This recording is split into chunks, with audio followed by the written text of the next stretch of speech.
Hello, everyone. Give me a moment. I'm still setting some stuff up.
The All Creator Live Archives.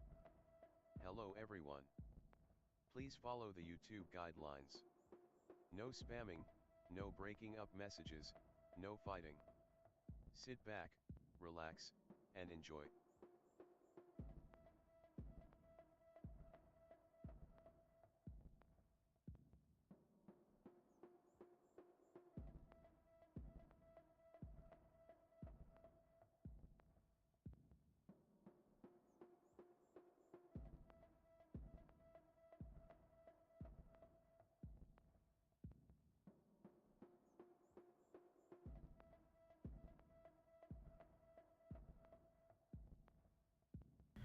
Hello, everyone, and welcome to a brand new day of All Creator Live. And I am back playing more No Man's Sky.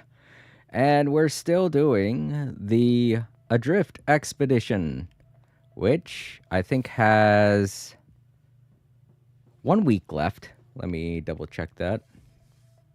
There's only one way to do that now, and it's to go to the. Here it is. Oh, no, it has 5 days left. So this is the last week that you can do Expedition 13 Adrift. So yeah, you have 5 days left to anyone watching this as soon as it comes out. But to those watching 5 days from now, too late, buddy. Sorry. All right, get back into my save data. All right, so I think we're on phase 5. Yeah, I'm pretty sure we took care of phase 4 last time we played. We're on phase 5. We're doing this. This will be the last phase. I mean, there are 6 phases, but I'm about to show you. Phase 6, the final phase, is usually just like a roundup of all 5 phases. This page is mostly meant to help you keep track of what you've completed. Like, say you've gone through this. This expedition's been very straightforward, but a lot of expeditions, you can do them at your leisure. You can go about doing everything without finishing every single milestone.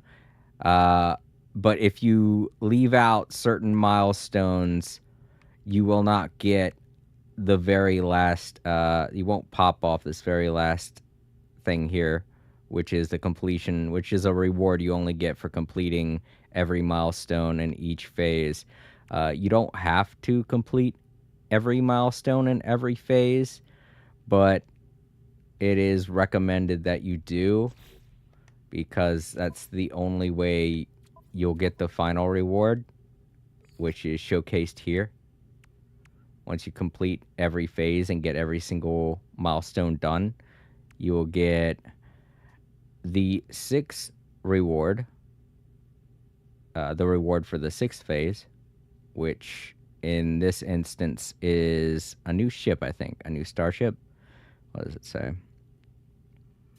Yeah, that's it. The Iron Vulture. Also get iron panels customization for when you want to create your own ship. But yeah, phase 5 is the one that we're doing today, and once we complete every milestone in this phase, we will have completed phase 6 as well and done literally everything in this expedition. Alright, so phase 5, I was reading last time I played, and if I remember correctly, it didn't seem like there were that many difficult things to do. Case in point, this milestone, I only need to scan 27, that's 5 more creatures. So I've been working on this one as we've been going along. I've almost got this one done.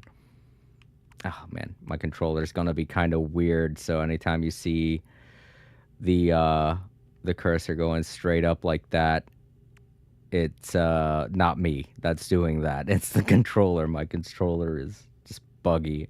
Like I've stated in a lot of my streams, I'm gonna have to get a new PS5 controller because both of my controllers have really bad stick drift, and I don't know. I've done everything I can think of to fix them, aside from taking them apart, which I'm not very good with technology in that way.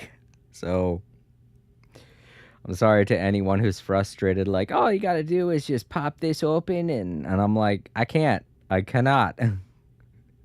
It goes against all of my mental instinct. As soon as I open something up, I worry that I'm going to break it permanently and I'll never be able to use it again.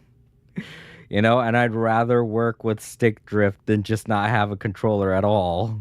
So, all right, so this one right here, I think I stated is going to be the most difficult, and that's Purge 8 Hungering Tendrils. They are not hard to find during this expedition because we've encountered several infested planets, and that's where you will see them. I'm pretty sure that the Hungering Tendrils, unless... Wait, are the Hungering Tendrils the weird tendrils that pop up in infested buildings? Oh, I'm going to have to... Maybe they'll explain it to me once I'm working on this milestone. But out of all of them that I looked at, I think this one's going to be the most difficult because either I have to... No, I think the things I'm thinking of on the infested planets are worms, are just like smaller versions of the worms. So yeah, I think this one's going to be the hardest just because I'm going to have to find several infested buildings, and they're not easy to come across. More than likely, I'll be running into things like antenna and ship pods and things like that that won't have any kind of infestation to them. Let's see, there's this one, probe the boundaries, find a lost traveler. This one they'll definitely hold my hand with, so this won't be difficult. They're just going to lead me to everything, and all I really have to do is walk. And that's time-consuming, but it's not very difficult. Eliminate hazardous flora. That one's going to be easy, too. I feel like I would have already had this one done if I knew it was a thing, because as you can see, I just do it regularly. I've already done it 4 times. I only need to do it 5 more times. Cook your own food. That's easy too. That's super easy. I could have done that a long time ago also. Be calm. Become serene in the face of infinity. All right, so yeah, this is another one that's story-driven. It's part of the overall story for the Adrift expedition, and they'll hold my hand through it. So, once again, not a difficult milestone. And lastly, this is the end of the expedition, pretty much, leading up to this rendezvous point 5. You know, these are both just to cap off this expedition. So these will definitely be simple to do because they're going to hold my hand through them. Unless they have some kind of surprise enemy show up out of nowhere that I have to defeat. I don't think I'll have any problem with doing these 3 at the very end here. So yeah, right now this one I'm looking at is going to be the most difficult, and it's mostly because it's going to be a needle in a haystack situation. Alright, let's save again. Just to make sure. And the last time we played, we got this really cool kind of broken ass looking. It's not going to kill me or anything to have this, but I got this really cool kind of broken looking what's it called? Fuck. Freighter. That's it. Jeez. My brain. I'm sorry. It's been a little while since I played, so I'm trying to remember all the terminology. And it comes equipped with some interesting stuff, including this little guy, which is part of a blueprint that you usually have to unlock. Right. You're right, Bryce. Also, hey, how's it going? How you doing today, Bryce? Good to see you. Gonna have a nice chill stream playing No Man's Sky today. And this is the last phase, so this is probably going to be the last time I'm playing No Man's Sky for a while. I'll probably be focusing on Genshin Impact for the rest of this month because they have those new updates, the new summer update and stuff that are going to be coming out.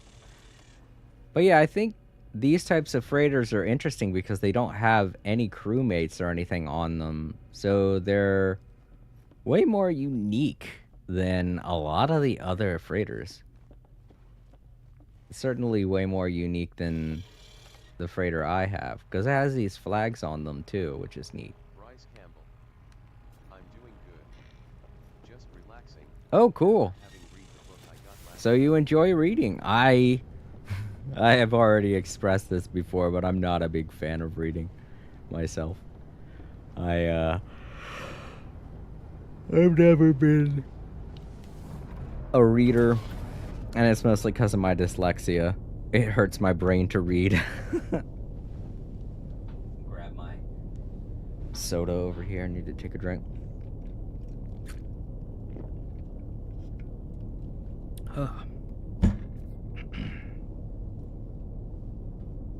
Alright, so all we gotta do is scan 5 animals. No big deal. Let's go down to a planet and scan it. Let's look for an infested planet, because that way we can try and kill 2 birds with 1 stone. We'll be able to find some infested buildings and stuff. What is that over there? It's like a green pimple on the planet. Oh wait, no, it's an asteroid in space. Never mind. I thought that was on the planet's surface. I was like, what? You can see that from space? It must be huge. Oh yeah, that's right. I looked at that just before I started up the stream. Yeah, I'm sorry about that. A lot of times with manga, I don't really know that much about them or how they or how the producers of certain manga work, but if it was animation, I would be able to give you an answer as to why that ending was so disappointing, but I have a weird feeling it probably had something to do with money or something. Who knows? Oh, God. Well, this is definitely an infested planet. We got big old wormholes. Well, I'm not seeing a worm. I just felt one. I think it went down there. Oh, yeah, there it goes. Yeah, this is definitely infested. So we should be able to find some infested buildings on this planet. Unless it's so infested that there isn't even any kind of anything built on this planet, which is a possibility. Sometimes the planets are just so bad that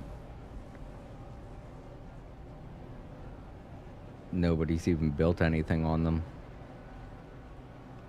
I think the most annoying part is that we're gonna have to deal with them earthquakes that happen every time that I cannot see in this viewpoint. Let's change. There we go, I can see better now. I do like the way this planet's structured though. Very desert planet. And the holes are kind of obvious, so I won't be falling into anything unexpectedly. Very canyon-esque too. If you wanted to build like your own Tatooine kind of a planet, this would be the perfect type of planet. If you're into doing that kind of thing in No Man's Sky, if you're into building stuff similar to other things like Star Wars, this would be the perfect planet to do that. Especially because it has the giant worms and stuff that could act like the Sarlacc.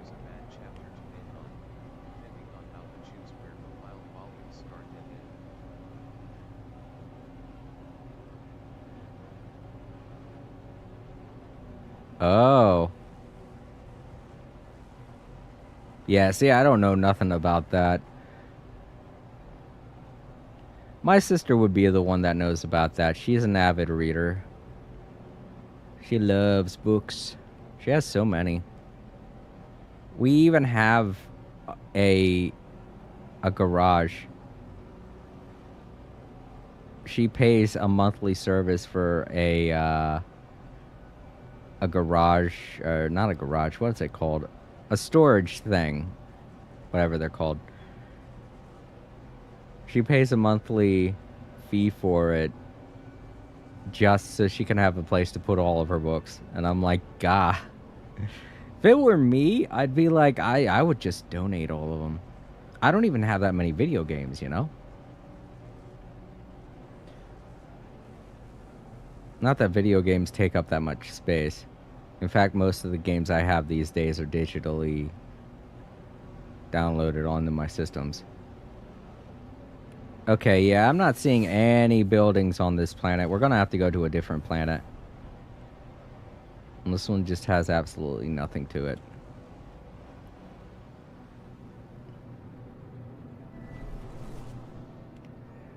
Alright, let's look at the other planets.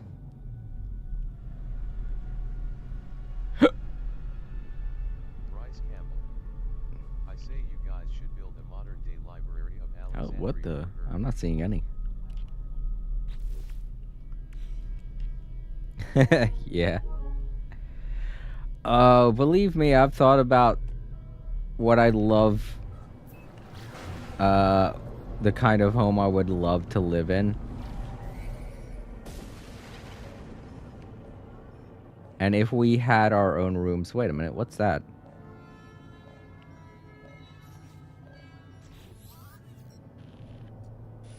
One by one, because the boundaries weakened.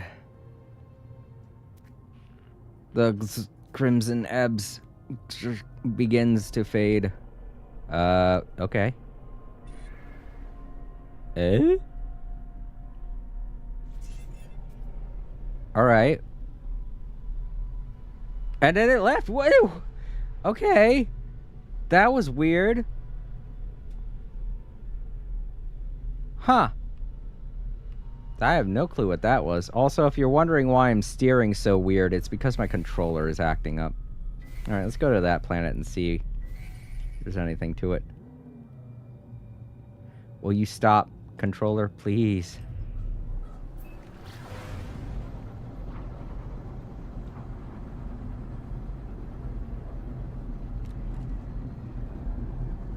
Shaking my controller will make it stop. It's starting to annoy the hell out of me.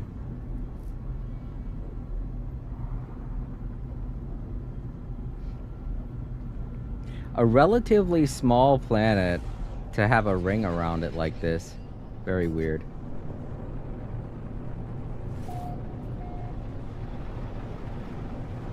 Out the way, clouds. Thank you. Oh, another kind of desert-looking planet. Ugh, slow down. Alright, give stuff. Ah, here we go. There are buildings on this planet. That's good. And I'm getting forced to go up by my... this is what I'm afraid of. See, that's not a building, and that's not going to help us. Ow. In fact, it's literally messing with us. Get off of it. Get off the... So yeah, that's what I was afraid of. Instead of seeing buildings, we're seeing antennae.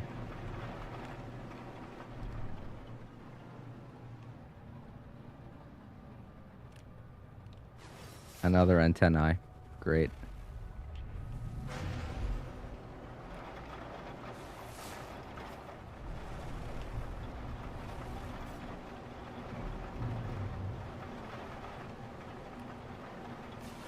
There's something.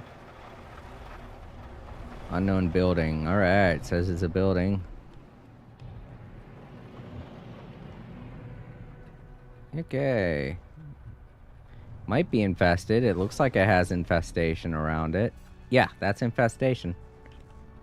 Alright, let's land here.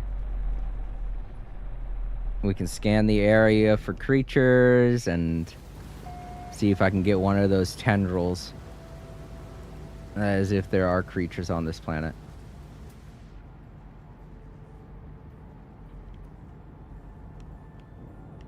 I mean, I feel like there's gotta be some life or some creatures. Not the eggs, those... We've already dealt with the eggs. Alright, let's take a look here. Fauna. It says there's supposed to be 8 creatures on this planet, so... That's more than enough. Just need to find them. I'll be fine. Calm down, computer. Alright, yeah, this is definitely infested. That's cool. Alright, so we should see one of the tendrils in here. They're on the ceiling. They're very annoying because you can usually predict where they're going to spawn, but it's been a while since I've dealt with them. Also, this isn't the typical type of building that you see them in, so we might not even find any in here. And I'm not seeing any. See, it would be like right around there where that thing is, but I don't see one, so I guess this building doesn't have one. That sucks.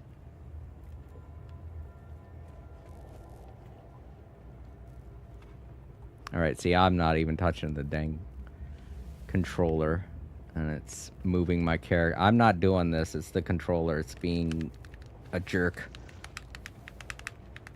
Maybe if I mess with it, pull it up, down a little bit.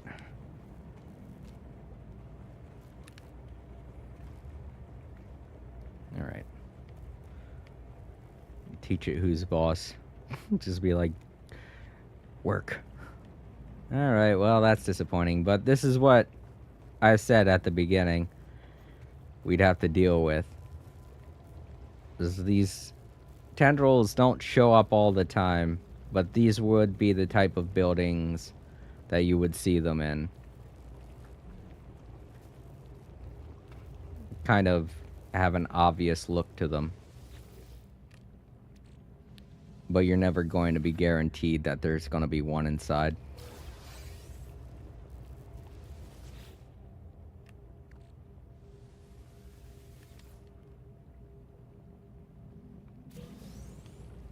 A lot of Gek relics that I'm not going to be able to use.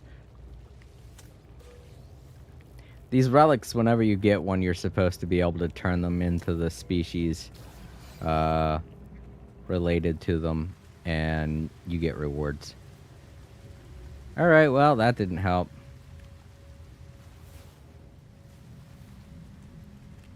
This is the kind of building we're looking for, but like I said, it's gonna be a needle in a haystack situation.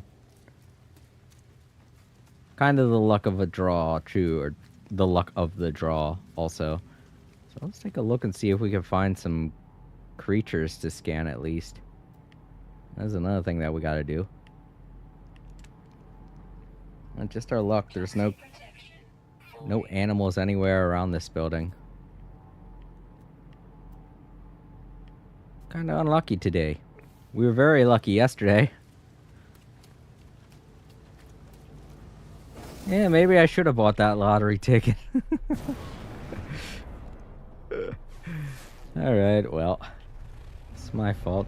I didn't go out and immediately buy a lottery ticket, which I probably should have. Imagine if I'd have won the lottery. I don't even know what the jackpot prize is for the lottery right now. I've heard it gets up to like $1 billion at certain points, but I'm pretty sure it's not at that right now because nobody's been talking about it. Usually when it gets up to $1 billion, that's when everybody starts talking about it.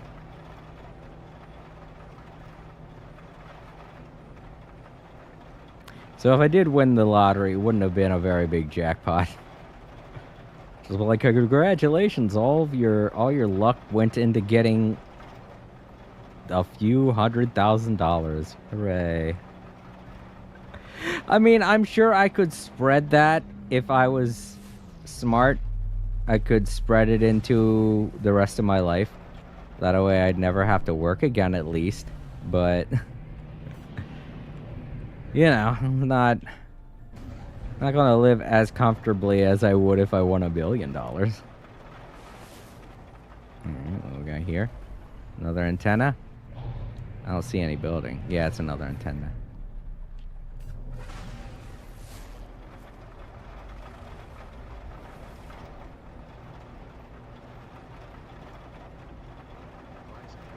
At least when you're looking for buildings like this, you know they're going to be infested. Something, I don't know. Maybe I would invest my money into something to make it grow, but I'd probably have to consult somebody about it. I really don't trust my own instinct when it comes to financial situations. Not a very... Damn it, controller. Stop moving my spaceship up. It keeps doing that. Look, I'm not doing that. He's just doing it on its own. It's pointing up like that on it. Look at me. I'm not doing anything with the controller right now. The controller's doing that itself. Right, stop. This is why I'm having a problem. My controller wants me to do loop-de-loops for no reason. Oh, that's not an infested building. I think that's a depot. Yeah, that's a depot. They're not worth anything. I mean, if I wanted to get a lot of resources, they'd be worth it, but it's not going to help us. Yeah. In fact, my boss at work was talking with me about a financial person that he listens to on YouTube or something like that, and I'm like, I don't follow things like that. I'm not really that interested in stuff like that, you know? Anytime I'm watching YouTube or any kind of podcasts, it's always just going to be kind of chill stuff. I feel like listening to financial people and, you know, people like that talk about real world situations and things like that, they're always going to lead to stressful conversations that'll get me thinking, oh no, what if I haven't done this? Or maybe I should be doing that, you know? And that would just be playing into my anxieties and get me to start stressing about stuff that I really shouldn't be stressing about.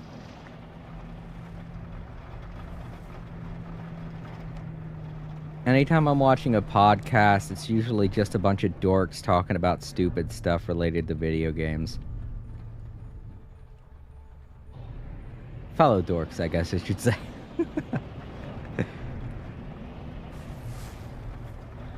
It's either that or it's just chill stuff.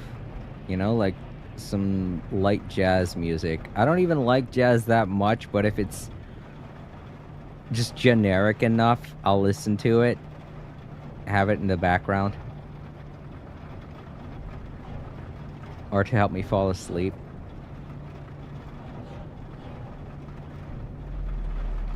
I used to listen to rain sounds to help me fall asleep too, but I haven't been doing that as much lately.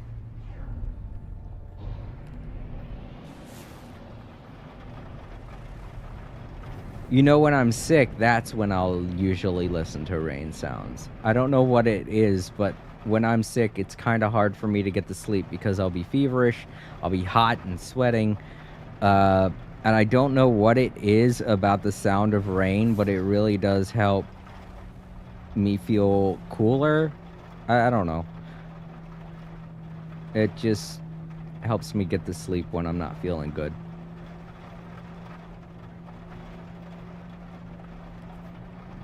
Ah, there we go, or something.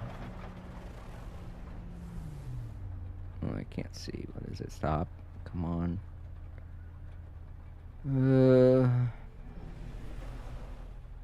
No, it's another antenna. This is why I said it's going to be very hard to find these tendrils. It's going to be the hardest thing that I have to do. I know it's not what I'm supposed to be doing right now, but I figure while I'm here, you know. This planet's already infested. It shouldn't be as difficult to find infested buildings. It's just a case of finding the buildings themselves. And then hoping they have a tendril inside of them.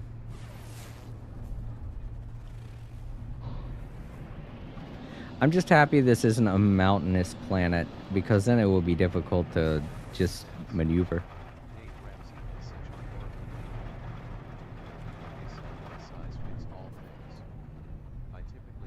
Oh, you know what? That's the person that my boss was talking about, Dave Ramsey, the one that you just mentioned. Because when he said his name to me, I was like, oh yeah, I've heard of Gordon Ramsay, and he's like, oh no, not him. And I was like, oh, well no, I haven't heard about this Dave person. So it was like, oh, he's a financial consultant. I was like, I don't know anything about finances.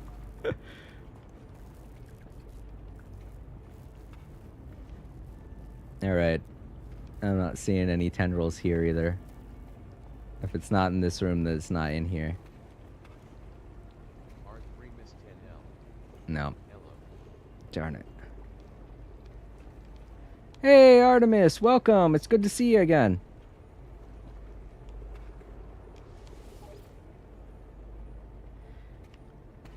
Me and Bryce were just talking about the kinds of podcasts and stuff that we listen to.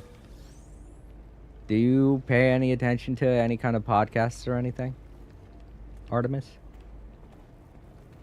Alright, I'm not getting any tendrils. Darn it, that's sad. Well, at least we got a free landing spot. Now let's look around for some living creatures. You know what, I'm just gonna walk a little bit further away from this building. Maybe they're not around here because of the infestation. No? Aw. Alright, well, that's okay. Oh, wait, how are the sentinels on this planet? I should probably pay attention to that. Toxic protection falling. Require obedience. I don't really think they're going to give me that much of a problem. Yeah, if they were dangerous, they'd be coming after me. I think they just don't want me to mine for stuff. Zombie, zombie, zombie.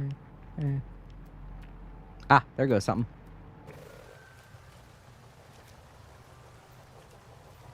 Hello, creature.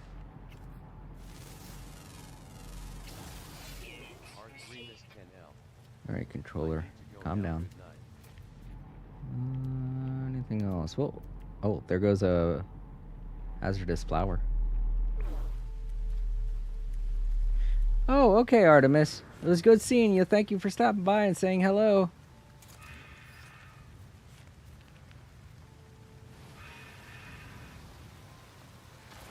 There we go.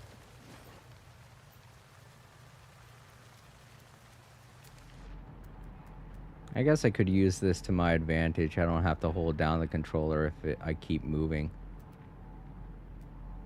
There goes another creature. It's just I'm not moving as fast as I would if I was holding it down.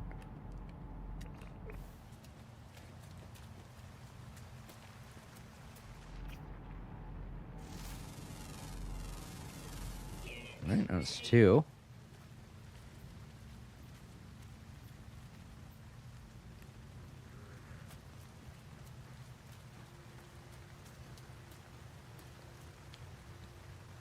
Bryce Campbell.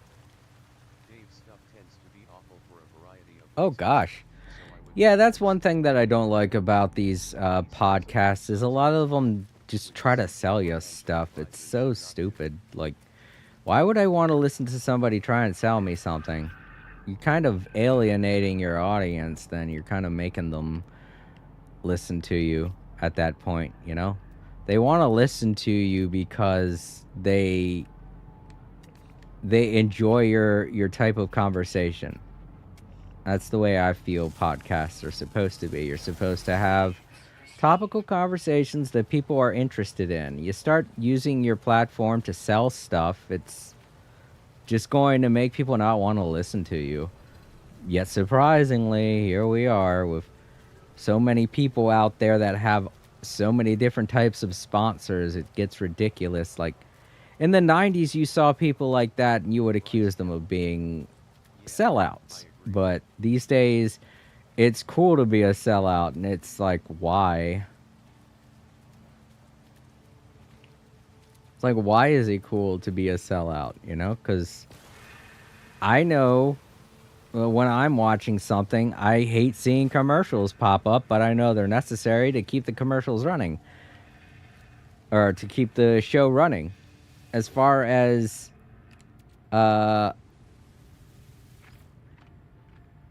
sponsor goes, it's not the same thing as an advertisement, because a sponsor is something that the person presenting the content chooses, you know? While when it's an advertisement, the person presenting the content doesn't have a choice in the matter. If I had a choice in the matter, I just wouldn't interrupt my show that way, you know? But with an advertisement, they have no choice. And then I'm like, yeah, okay, I can see why the advertisements are there, and I can understand why it's suddenly interrupting the content, because the person has no control of as to when it is it happens. But so many of these sellouts these days, they'll just like be right in the middle of a conversation, and then boom, you get the sponsorship. And I'm like, why? Well, there are some good people out there that put the sponsorships at the very end of the content that they create, and they're doing it right. That's what it is. You don't want to put the sponsor right in the middle of your content. You don't want to put them at the beginning of your content. You want to put it at the very end, so the person has the option to just click off of your video if they want to. But if they want to support you, they can continue to watch. That's the way it's supposed to be. But no, just so many sellouts out there just interrupting the conversation, interrupting the flow of what you're watching to plug some stupid product, and it gets ridiculous. I hate it so much. I like to watch videos from this guy called Brutal Moose. I don't know if you've heard of him, but he does some pretty funny stuff, and all of his sponsorships or at the very end of his video. And I watch those sponsorships because he makes some interesting. He puts in little funny quips and cues to make it more enjoyable for the audience to watch. But at the same time, he puts it at the end of his video. So if you don't want to watch it, you don't have to. I also watch someone called Ryan George, who used to be a stand-up comedian, but now he does a lot of stuff on YouTube. And he does the same thing. He has this bit where he dresses up as an astronaut and he calls himself the Adstronaut, and he'll be remarking about his sponsorships, but at the same time he'll be riffing about certain situations while he's talking about his sponsorship, which is funny. And it takes a certain level of writing to do that, you know? While most people plugging their sponsorships, they'll just interrupt their content. They'll be like, I'm selling this, and then just that's it. And I'm like, put a little more effort into it. If you're gonna interrupt the flow of the conversation, at least make it worth my while.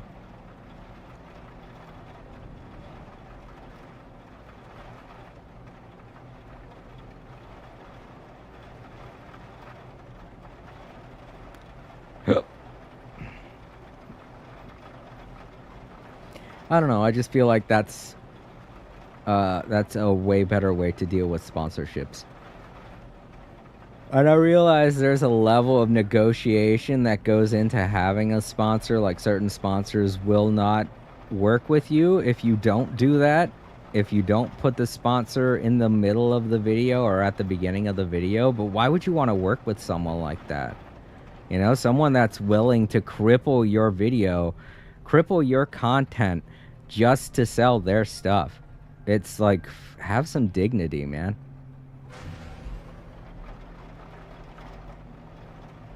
This person can't advertise their stuff without you. You're the one that's giving their product a voice. You should be the one that has a say, and when it goes into the thing you're creating. So if you're letting them run your life, if you're letting them just butt into the middle of your art, what it is you do, you're nothing but a sellout, dude. Just admit it.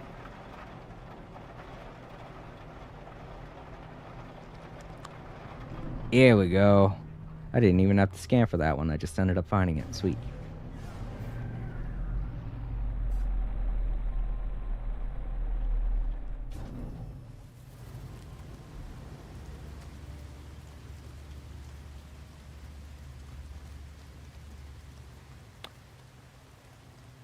Man, if I knew that I would have to be looking for these tendrils, I definitely would have been looking inside these buildings back when I was going to get the eggs in that previous the previous phase that I was going through. But I had no idea. Alright, so is there a tendril in here? Well, there isn't one in this room. That sucks. Darn.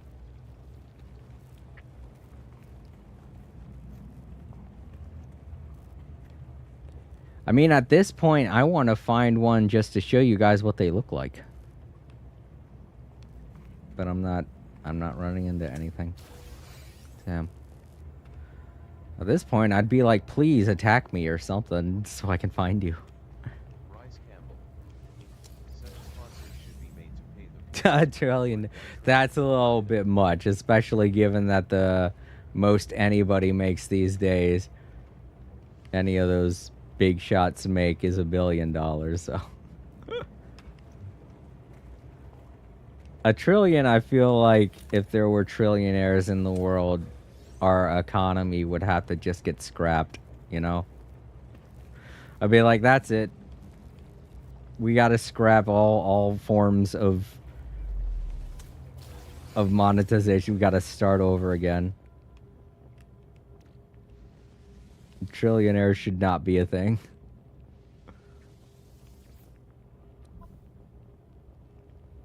Think of how much that would devalue any kind of currency, too. I mean, it's bad enough we got billionaires that waste their money on stupid novelty shit like building rocket ships and tin can submarines.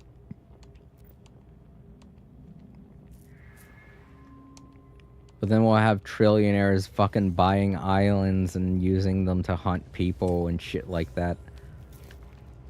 You probably laugh hearing that, but I guarantee you, if there were trillionaires, that's what they'd be doing. They'd be going up to random people on the street like, hey, I'll give you $1 million if you come to my island for secret reasons. That's a company. That's somebody that has to divide their money between their employees. That's different. I'm talking about trillionaires as in a single person being worth $1 trillion, not a company. They have to divide up their income. So I'm not saying that there aren't billionaires in Apple, but there definitely aren't trillionaires.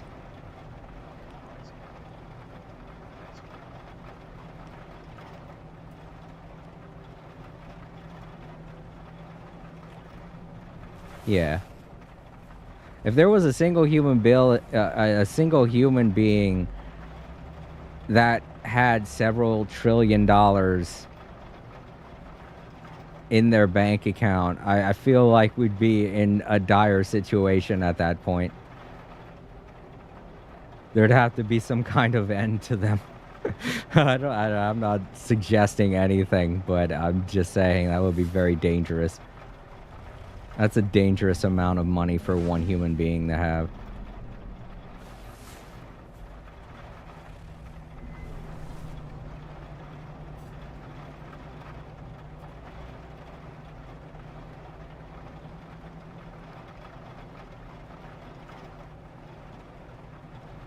Alright, come here, unknown building. Let me see what is inside of you, and let me hope that it is a tendril. If not, I'll just try and find the rest of the animals, because hopefully they'll give me some kind of hint as to how I'm supposed to find these tendrils, because I know how to find them, and I've already looked in 2 buildings and I didn't see any, so I'm wondering if maybe I'm not doing something right. Alright, that is not the kind of building we're looking for.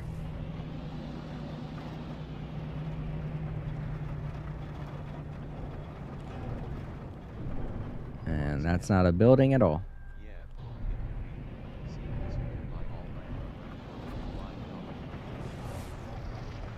Yeah. But yeah, like a trillionaire could literally just walk up to you and be like, hey, I'll give you $1 million if you follow me to this island. And it'd be like, okay. And you follow him to the island and it turns out he wants to hunt you for sport. And there'd be no one to help you.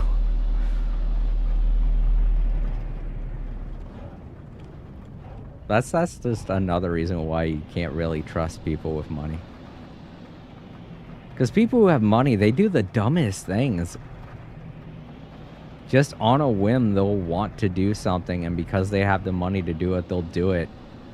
And it's the most, either the stupidest thing or the most dangerous thing. It always is, and it's just so ridiculous.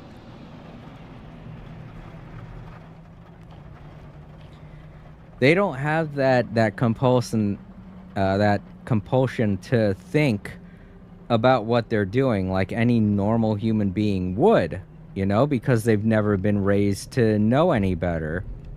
So they'll think, I'm going to do this thing and I have the money to do it, so why the hell not do it? That's their justification, is, oh, I have the money, so it's okay, I can do it. But any normal human being will think of hundreds of other reasons why this thing that you're thinking about doing shouldn't be done. But billionaires, people with money, no, they don't think like that. They're just like, I have the money, so why not? and then they do it, and everyone's like, that's the dumbest fucking thing. And a lot of times they end up regretting it, and I'm just like, that's karma, motherfucker. That's karma.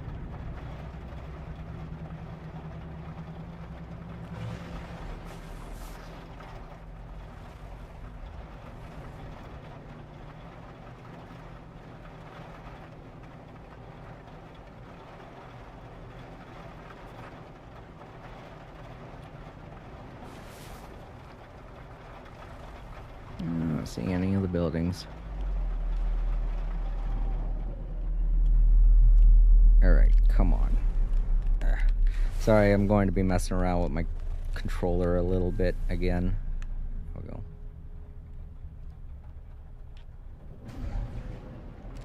Oh, wait. I think that's a building over there. Yep. Well, this building would be classified as a minor settlement because it has this landing pad here. Minor settlements never used to have infestations, so I'm glad that they did that for this update. Bryce Campbell. Or they could be like Elon Musk and think putting existing technology inside another piece of existing technology. Yeah. Thinking it would be cheaper than the original, e.g. the Hyperloop. I mean, you have to have some kind of level of stupidity to be thinking things like that, you know?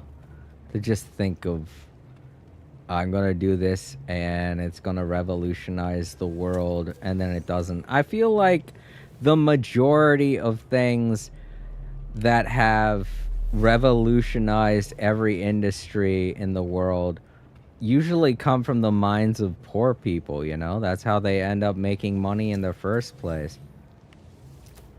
But any quote-unquote revolutionary thing that billionaires or even millionaires create will typically always just be something that's not going to benefit anyone and will just increase the prices on shit that we already have.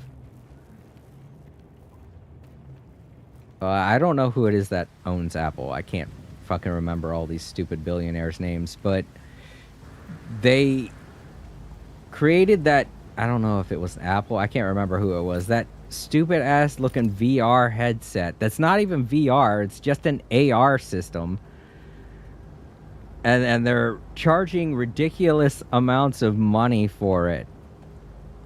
And when I first saw that, I was saying to myself, why the hell would anybody buy that when you could buy this? You could buy like the same damn thing for $50 on Amazon. One of those what is it? Samsung Gears. They're super cheap now. I think you could even find some for $20, and they do the exact same thing as that weird ass VR system that was made by, I think it was Apple. I can't remember if it was Apple or Microsoft. I don't know. I can't remember which company made it. I'm pretty sure it was Apple, because when everybody was laughing at them, someone was like, oh, well, everybody laughed at the iPod Shuffle, but now, oh, look, we've got iPods that are worth so much money. I'm like, yeah, but nobody actually uses iPods anymore. Nobody has an iPod anymore. Everyone just has regular ass phones to listen to music. Cell phones, you know? And Apple didn't do anything to increase technology on that front. In fact, if anything, they tried to hinder it by telling everyone, no, we're going to make our own phone, and it's going to do even less than the phone you have now. And then they quickly did a 180, because remember, they used to have iPhones and their music, their MP3 players. They used to have their cell phones and their MP3 players as two separate things for the longest time, while everybody else was just combining them into one thing. Microsoft was the HoloLens. Apple was the Vision Pro. Yeah, they're both doing really shit. And that's the thing. People were saying like, oh, they made the iPod Shuffle. That's successful. Look at how well that did. And I'm like, yeah, but nobody has an iPod anymore. They just have phones. And it's been like that for over a decade now. I feel like the shuffle was something stuck in the 2000s. It at most had a lifespan of 5 years of popularity. And then that was it. Everybody switched over to using cell phones, and now everyone just has cell phones. What they used to call smartphones, they're now calling just cell phones because that's just how basic the technology's gotten. To where even Apple is like, oh man, we better combine our MP3 players and our cell phones together to make our iPhones. So that didn't work out very well for them. So I don't know what all those. I'm pretty sure it's the Vision Pro I'm thinking about. I don't know what all those people talking about the Vision Pro are thinking is going to happen with that thing, but it's definitely not going to go very far if they keep it at the price they have it at right now. It's in the thousands, if I remember correctly. It's like buying 3 PlayStation 5s. That's how expensive it is.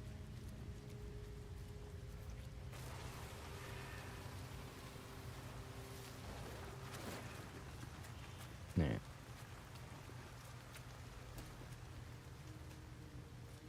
Oh, there's another building.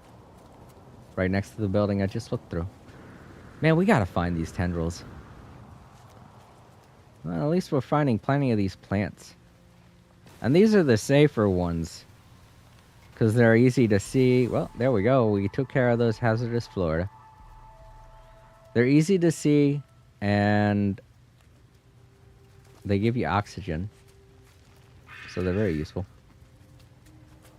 Oh wait, did I scan that creature? Yeah, I did.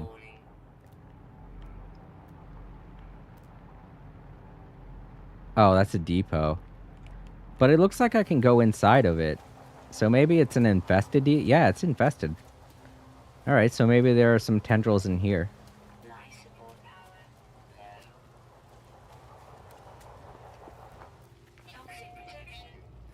I don't see no tendril. Shit. I welcome getting hit by a tendril right now. Typically, you get surprised by them because they'll be on the ceiling and you won't realize it, and then they'll hit you and you'll be like, "Aw, darn it." But they don't hit you very hard, so I don't really care if I get hit by one. I just want to see one, for crying out loud. So at this point, I'm just like, please.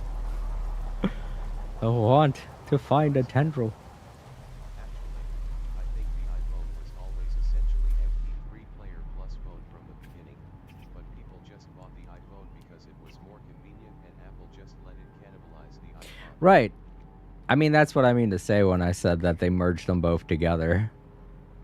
It literally cannibalized the iPod. I used to have an iPod.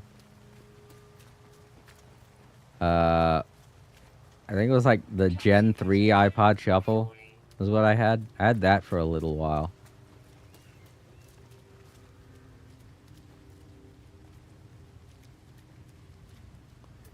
I can't even tell you what kind of music that's on it right now because it's been forever since I seen that thing. It's in one of my boxes somewhere in my closet.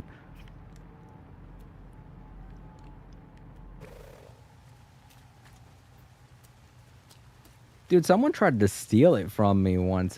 I'm like, gee. It wasn't even the most current generation at the time.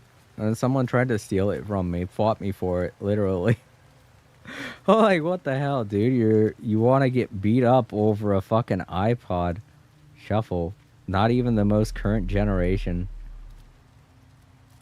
The one that I had then was like worth less than $20 online. I can't say on Amazon because I really can't remember if Amazon was around during that time.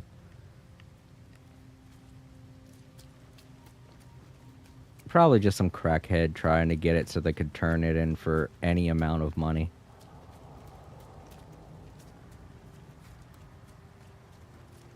Bryce Campbell. I had an iPod Touch thinking about it now, it was just Right. a Typhoon That's how a Mini. lot of them were in the beginning. They had like a wheel that was touch sensitive or something like that.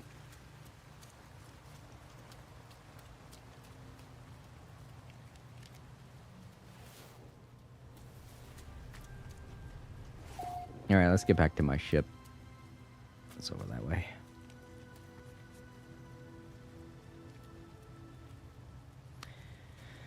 Man, these animals are a little bit more difficult to find than I thought they'd be. I guess it doesn't help that I'm on a planet that only has 8 different types of creatures.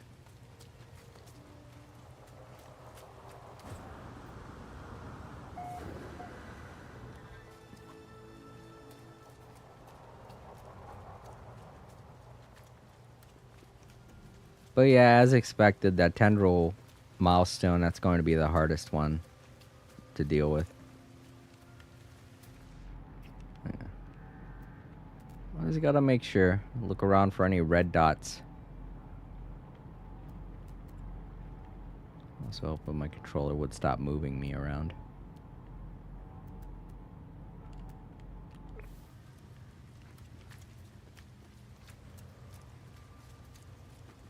So Bryce, are you gonna be... Ooh. Are you gonna be playing the new update for Genshin Impact? I don't know if you're one of the friends that I have that stopped playing Genshin because the file size got too big. I can't remember. It seems like all of our friends have stopped playing Genshin because the file size got too big, you know?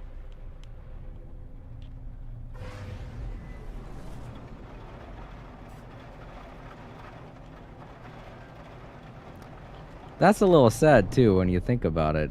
That's the reason why you stop playing a game you enjoy.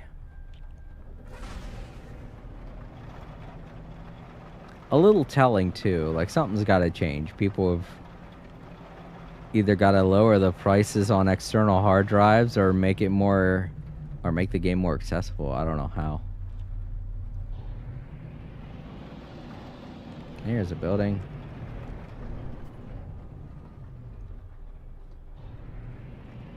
Hey, free landing spot. Cool.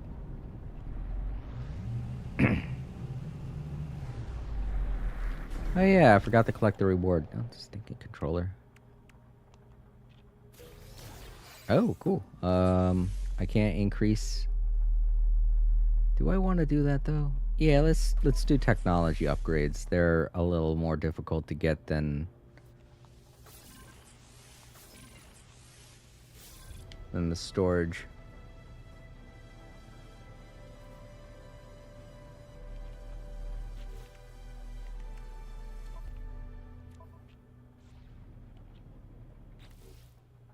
Bryce Campbell. Probably not. I will Oh, be okay. playing Trails What is of it? Break Is it your again. birthday, or was some I was kind of supposed to special get it occasion today. that triggered that to Mom happen? asked if she can give it to me today.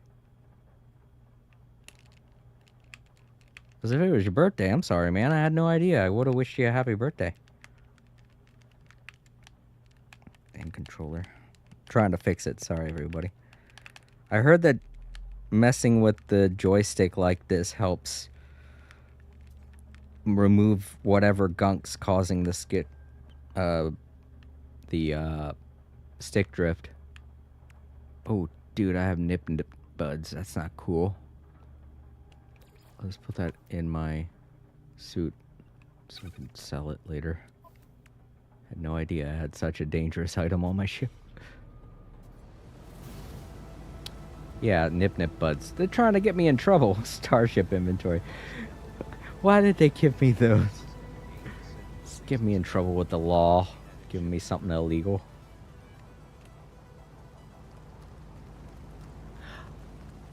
Oh, okay, I see. It's one of those situations where you hadn't seen the person in a long time and they owed you a present kind of deal. Yeah, I get that. My dad did the same thing with my nephew. Last year for his birthday, he got him 2 presents instead of 1 because he missed Christmas. Alright. Come on. Where's the tendril? Nope, no tendril in here. Well, son of a... Darn it, darn it, darn it. Well, let's at least try to find... How many animals do I need to find? One more. One more animal. Try to find one more animal so I can at least get some kind of direction on how to find them dang tentacles. Tendrils, whatever they're called.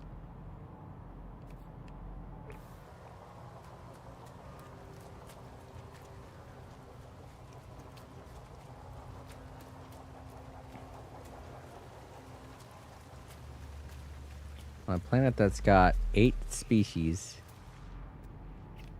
I've only found 4. So we got 4 more left that we can find. Shouldn't be that hard. Just need 1 more out of those 4.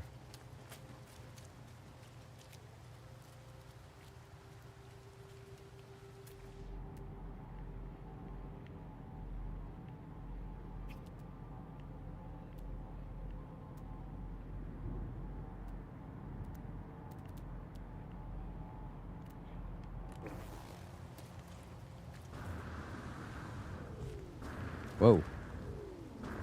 Landed on that. Whatever it was. I was gonna say plant, but I was like, I wouldn't call that a plant. Kind of coral.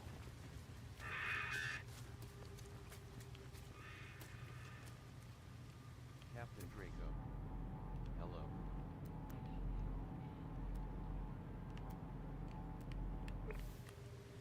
Yo, Captain Draco. It's good to see ya. Welcome. Me and Bryce were having all kinds of conversations just now. I like the conversation we had about podcasts, though. Let's continue that conversation. What kind of podcasts do you like listening to, Captain Draco? If you listen to any podcasts.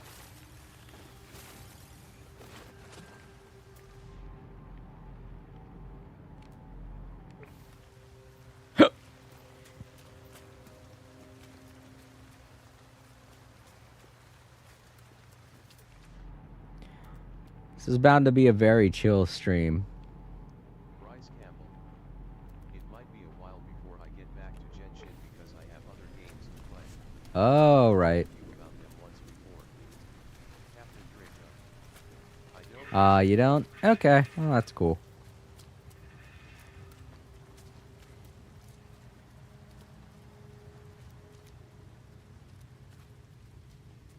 Oh, there's a question. I asked Bryce the same question. Are you looking forward to playing the new update to Genshin Impact coming out next week?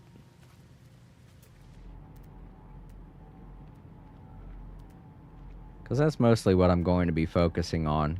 Once I finish today's No Man's Sky, I'm just going to be doing a lot of Genshin Impact. Until I go on vacation. And then I'm going to do all kinds of stuff. I'm going to finish up a lot of the games that I haven't been finishing.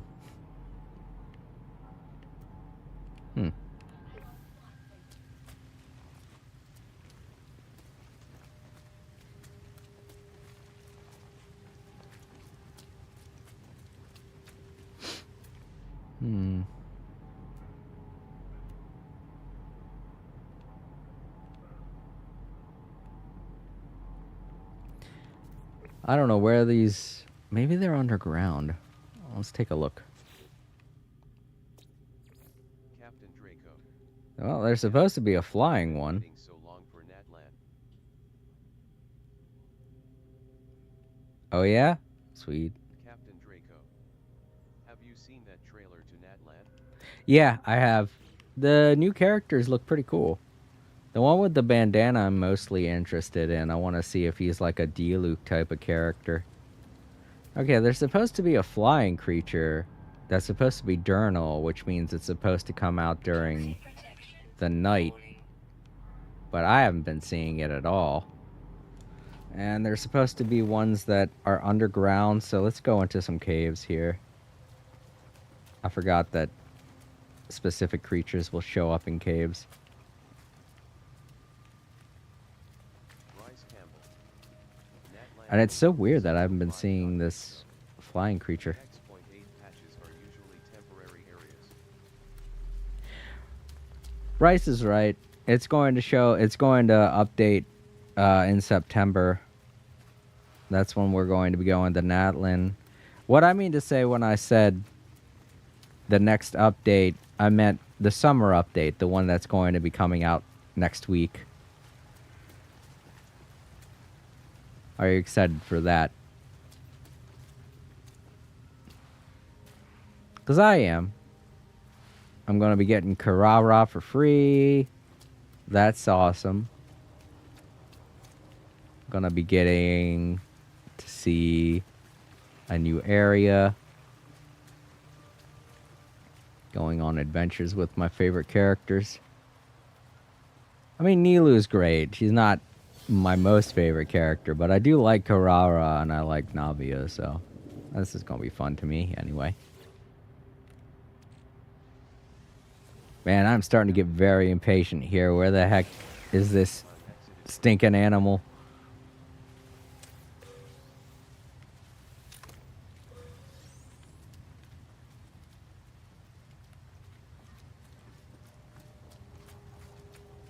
Oh, you talking about the free character?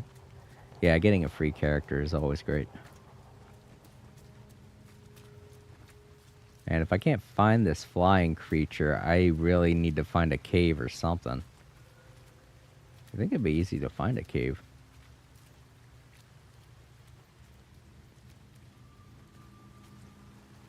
Gonna have to fill up my toxic protection at this rate.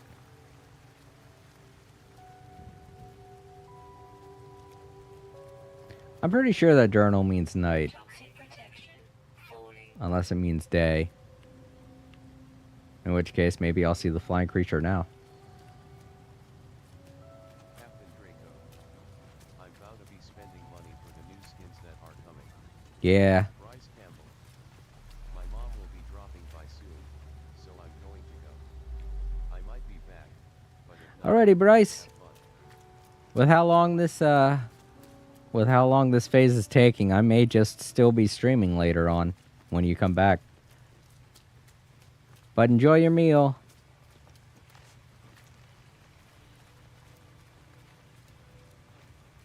And if you get your game, I hope you enjoy your game.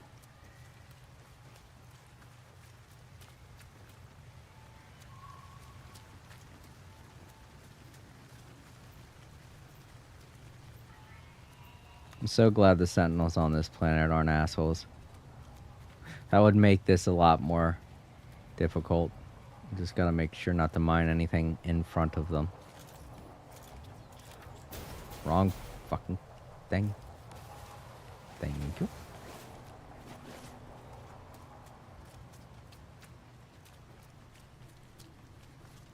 Toxic protection. Falling.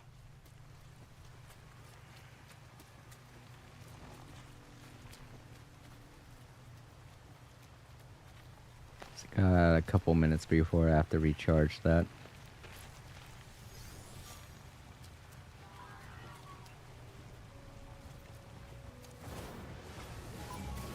I didn't do that, I swear. I wasn't the one that punched that. Run away. I hate that you have to punch in order to thrust forward because you accidentally hit a plant when there's a sentinel nearby, and that causes problems. Technology recharge. There's a cave. Alright, let's hope we can find something in there.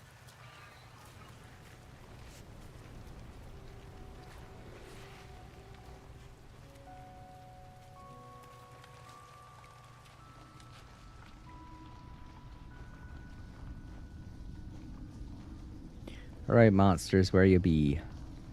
Any monster in this cave will do. I don't care if it's ugly or not. Or if it's dangerous. I don't care if it's dangerous either. If it is, I don't care. Just want something. Something alive, something that's not a plant.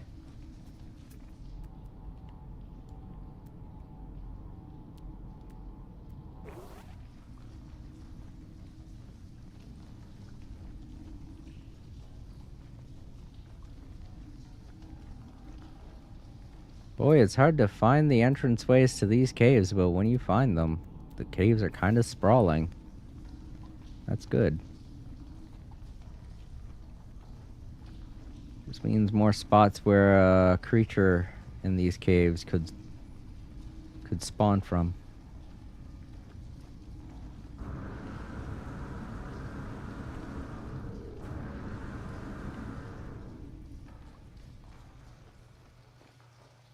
I think we're reaching the end of this cave. Oh, nope. There's more cave. Oh, what is that? It's a rock. Never mind. I was hoping it might be a living thing. Yeah, poisonous mushrooms. That doesn't count. It's not a creature. It's a plant. Alright, well, this is definitely the dead end. Darn. It lit off poison gas. And the poison gas under caves is way more dangerous than the ones up above. Because there's less of an area that the toxins can spread to. So the toxic protection goes down a lot faster.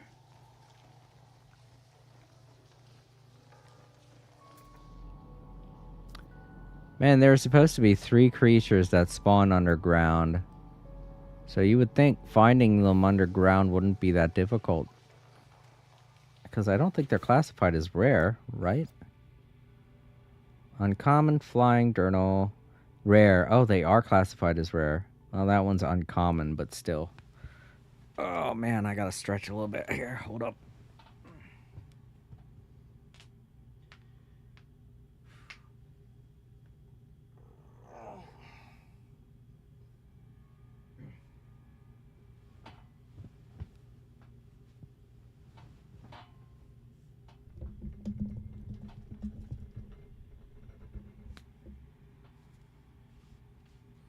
Still have a lot of my setup from the 4th of July around here in my room. So my room's got kind of a party feeling to it.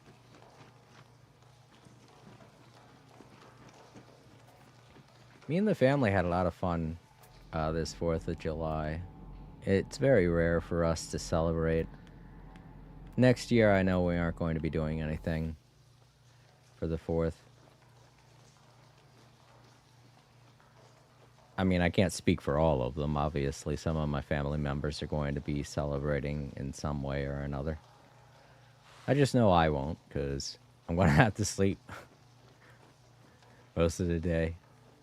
And you would think, oh, that sucks, because all the fireworks. But I don't have to worry about that anymore. I used to, but that was before I got the fan I got. The fan that I have is super loud. That's why I don't run it while I'm streaming. That's why it sometimes gets hot in my room and why I say I can't stream with a camera, because most of the time I have a shirt off. I have my shirt off right now. But yeah, I can't turn the fan on while I'm streaming because it's so loud. You guys wouldn't be able to hear anything I'm saying, I swear.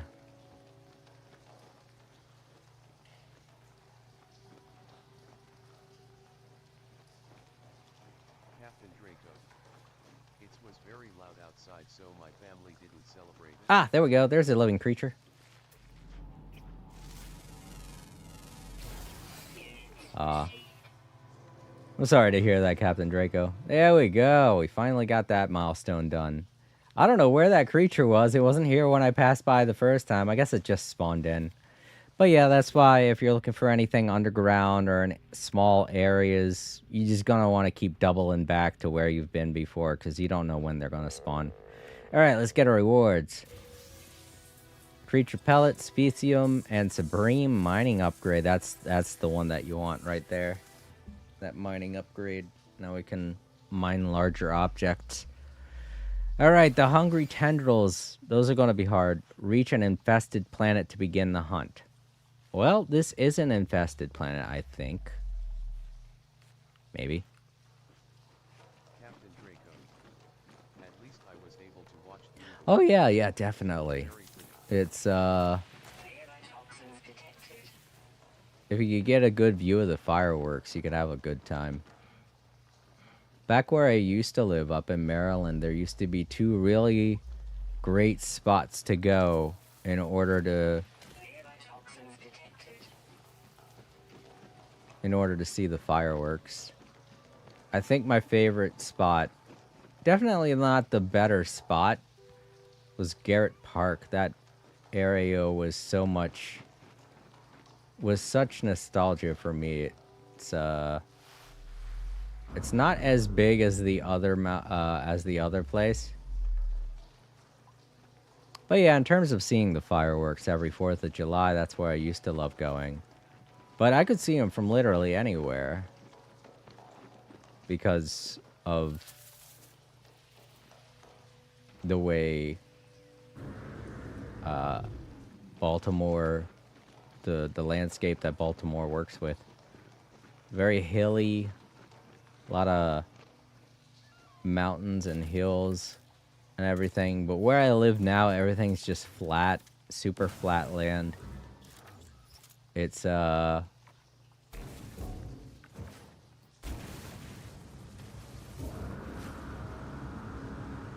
as easy to see the fireworks because there will always be trees in the way.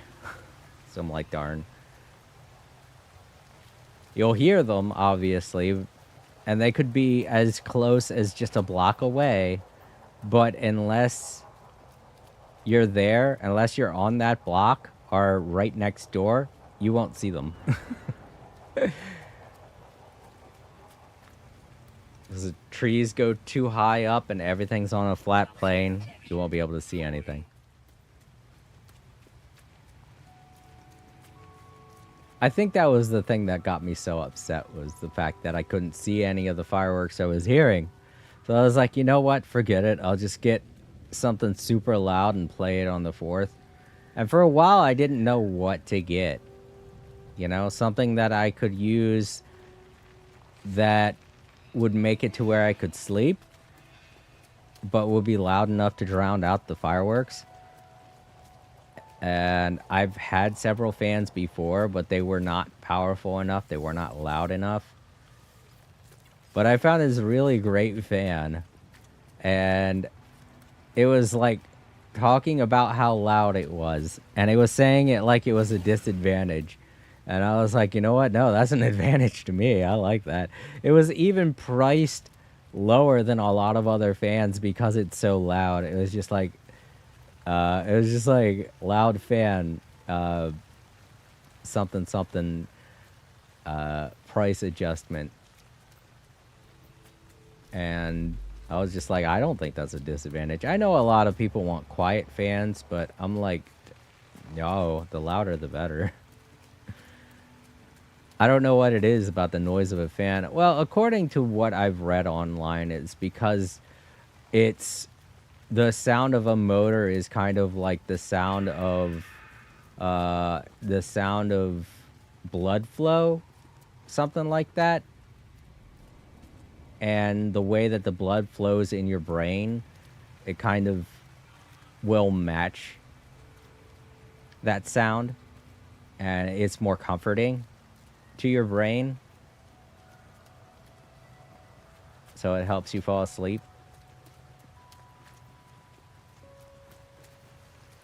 Alright, so apparently we gotta go to an infested planet. And I thought we were on one, but I guess we're not. And I guess that makes sense, because I haven't seen any worms while I've been exploring on this planet. So I'm wondering if the tendrils I'm looking for are the worms that I was thinking of earlier on. And if that's the case, then yeah, I probably could have done it on the planet I was at before. Though I wouldn't have been able to get that many animals on that planet, because I didn't really see that many to scan. Certainly not as many as on this planet. But we did have to travel a bit to get the animals that we did get. So, not as convenient as I thought it was going to be.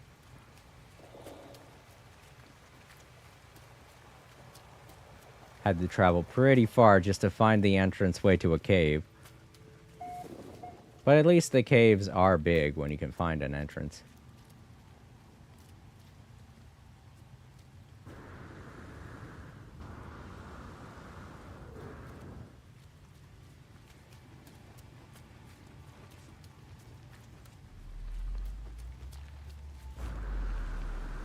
Ooh. Trying to get away from those plants. That's the other thing too. This planet gave us a lot of good plants to destroy for that other milestone.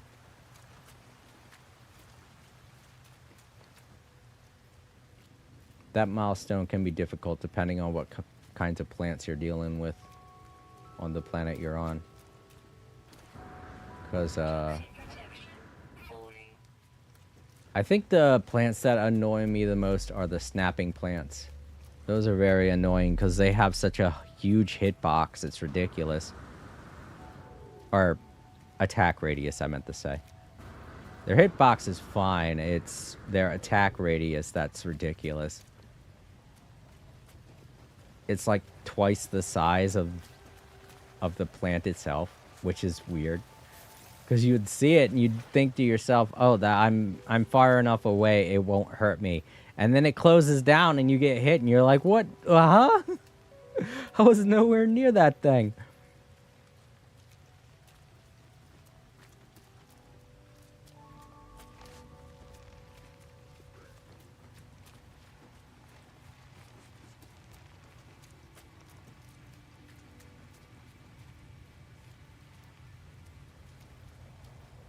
Gotta get back to the ship in time. I don't want to waste more sodium by recharging my energy.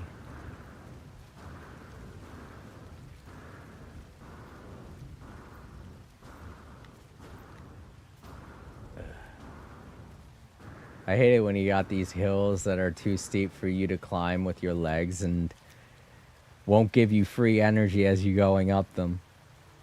To those that don't know, when you're playing this game and you're going up a sheer cliff side, you get free energy on your backpack so that you're able to go up the side of the cliff.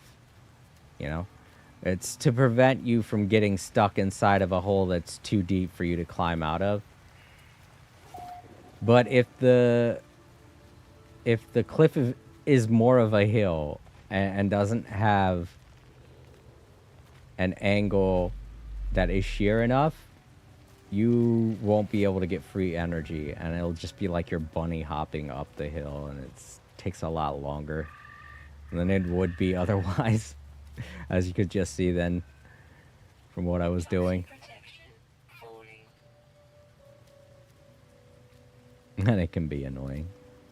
That's one of the aspects of walking around on planets in this game that are annoying, and that's why I don't like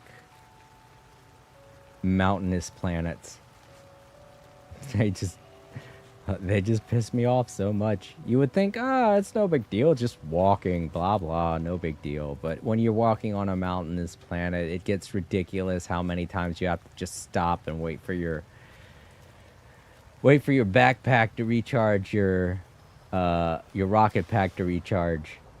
So if you've played this game, you know.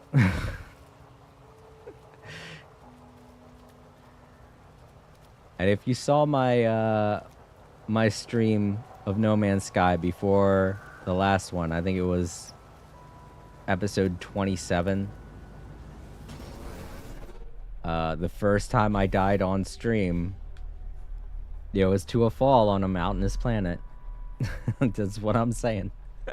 If you're gonna die in any way in this game, it will be because of a mountainous planet and from falling. Because you won't be able to control how much... Well, for me particularly, I did the dumb thing of going too high up and forgetting exactly where my feet were. You know, just forgetting my footing.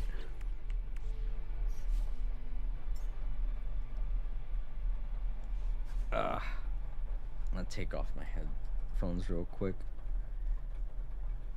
My ears are hurting. I usually leave those off and to the side, but because they're playing music and I really need to hear the music to keep myself pumped to play this game. I gotta have them on my head. Alright, let's go to an infested planet.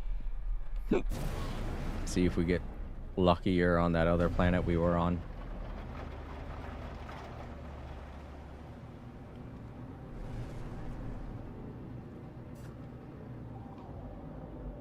I think it was that one over there.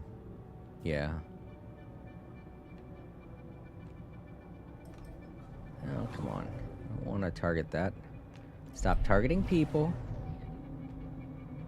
Whatever, I'll go over there. It's close by the planet anyway.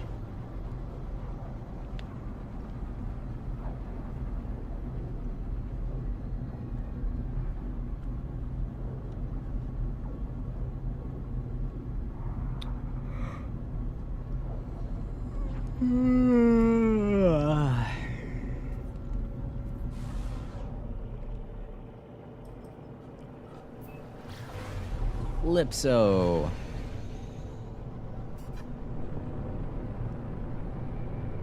Alright. I think this is the planet I died on. I don't know. I know it had those big old mounds of crap on them. Let's go ahead and land here. And this is... Okay, here we go. Yep. There are many mouths gather around Titan worm burrows. Activate a target sweep. Alright, cool. That's gonna make this way easier. Alright, so it's the worms I was thinking of. I had no idea that they were tendrils. I guess they're called tendrils. Oh, you know what it is? It's when you kill them, I guess they turn into the tendrils. See, I don't do it that often. I did it once during an expedition before. But I haven't really had to do it since then.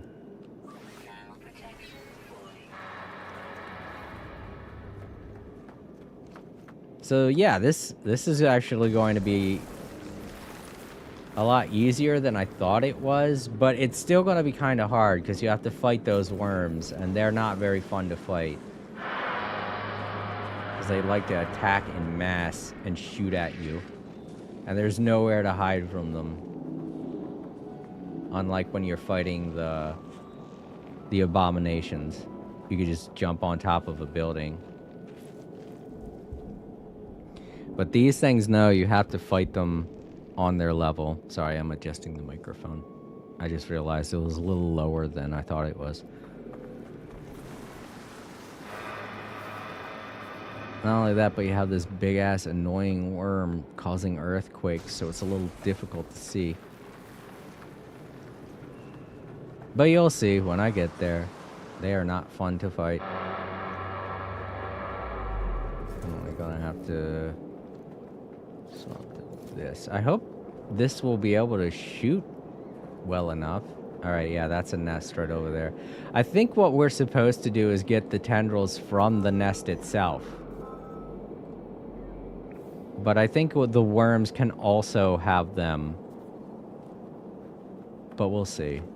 They're about to pop up any minute now. When you get close enough to the nest, they show up. One thing I don't need is those stupid plants. There they go. Oh, shit. They're way bigger than I remember. Flesh. Oh, no. They drop rotting flesh. Oh, God. That's right. They also make these things spawn. I forgot about that. Shit.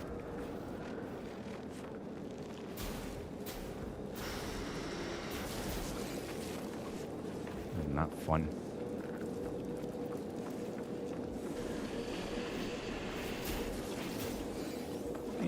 There goes the thing that I need to collect. Fuck. Give me that. Where? Ah!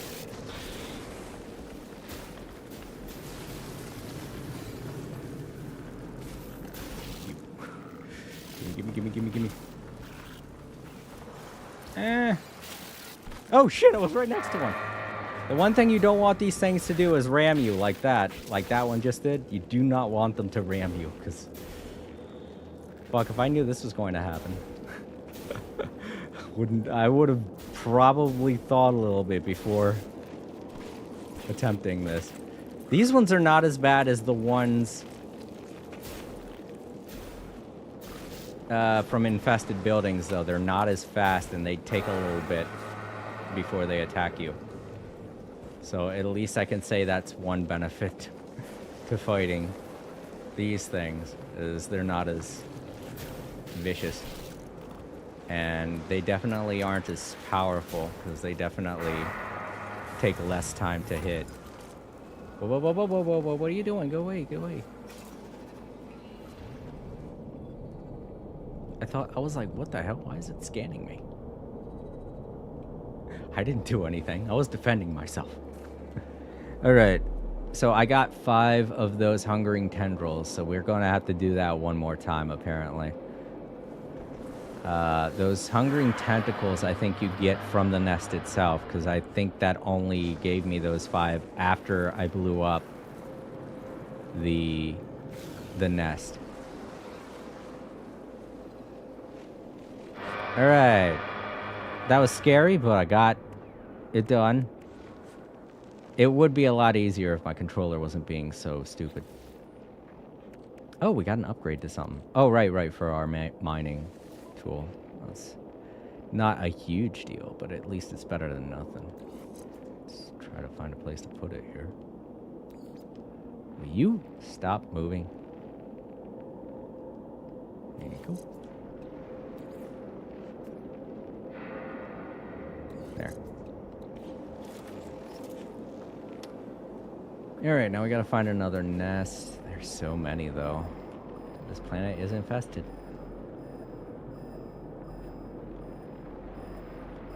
Why does it want me to go?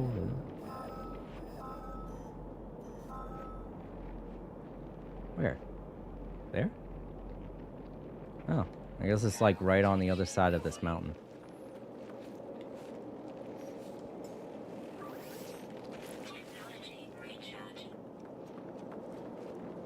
Oh, the shield.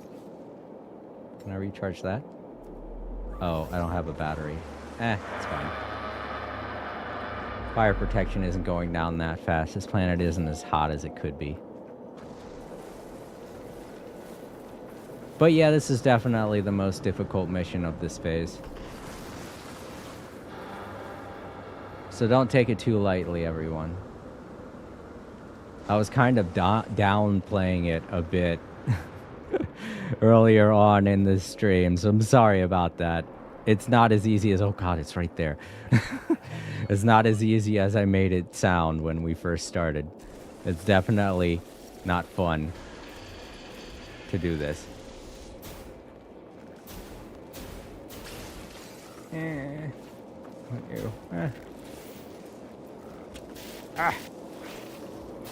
one's just peeking its head in.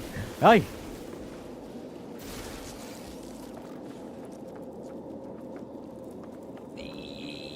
Gotcha. Jeez, they're freaky as hell. Stupid ground. There we go. Ooh, I got 2 in 1. I did not do that. I did not. Leave me alone. I'm trying to defend myself, dude. Gee.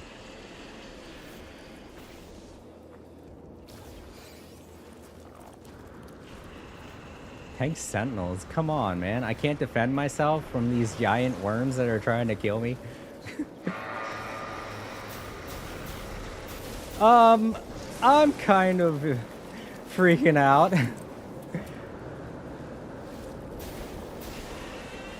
Gotcha. No, need that. Let's try and get the... Oh, I must have hit the nest by accident. Alright, that's why the sentinel freaked out, because I went after the nest, not the creature.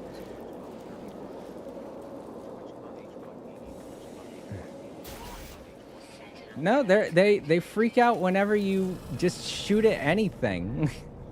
Even if you're trying to defend yourself. God, so mean. Alright, cool. One thing the reason why I'm still running is because the one thing that the cloaking device won't do is it will not protect you from the abominations. They can still find you even if you're invisible. But at least fighting those is better than fighting a whole swarm of sentinels.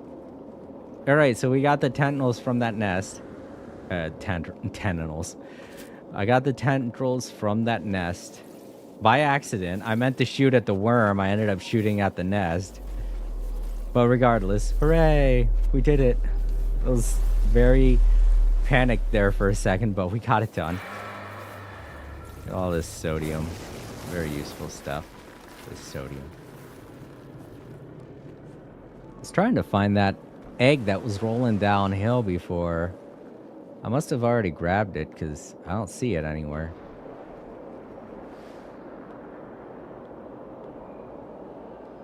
Alright.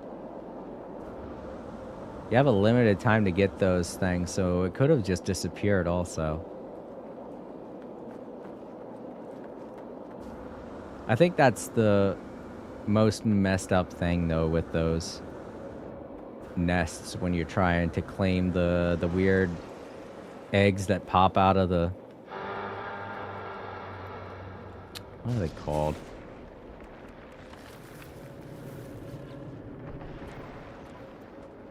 These. The vile spawn. Trying to get these is hard. It's difficult because the nests always spawn on the side of hills and shit, and it's because they're round. They just roll down the hill and you have to try and get them as they're rolling down the hill. It definitely doesn't make it any easier. Whoa, right next to the worm. Oh man. Wow, look at these big guys. Gee. Well, at least they're not jerks. Imagine having to fight the abominations and these giant scrag-looking things. They're pretty scary. This is a very terrifying planet. I'm just kind of chill right now because the music I'm listening to is pretty chill. It definitely doesn't suit the atmosphere, but at least I did it. I did it. And that was the hardest thing we had to do. So, everything else of this phase should be a piece of cake. Just collecting stuff. No big deal.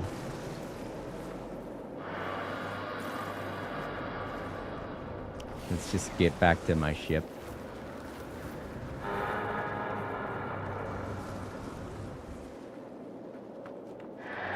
I'm tired of all these damn earthquakes.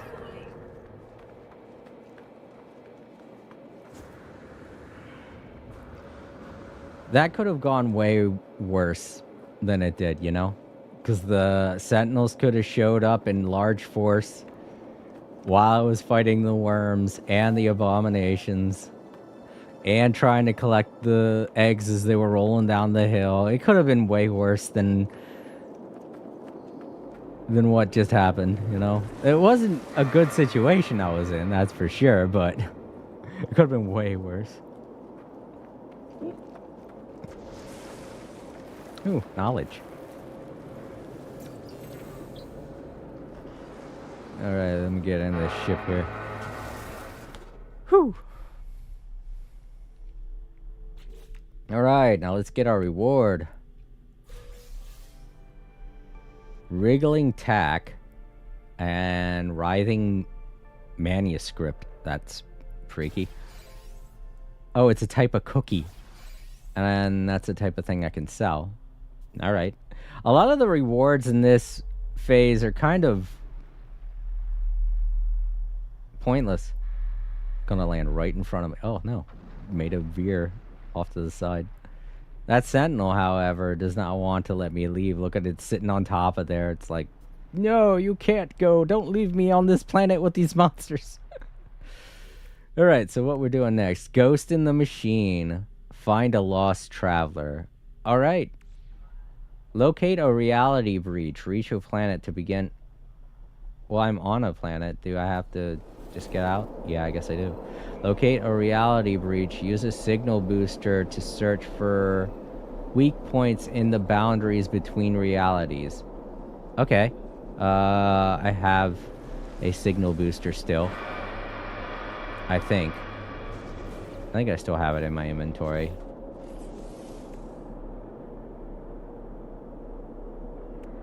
I do need to make a battery, though. I need more magnetized ferrite. That's weird. I thought this was a surge battery, isn't it? No, that's an ion battery. I guess it's different. Maybe it's in my ship.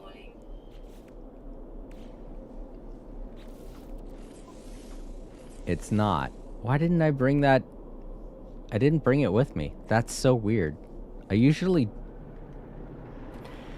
I made a huge mistake. I left it on a planet somewhere, which was dumb of me. Oh well. Let's go ahead and make it then. Make another one. Oh, we did have one.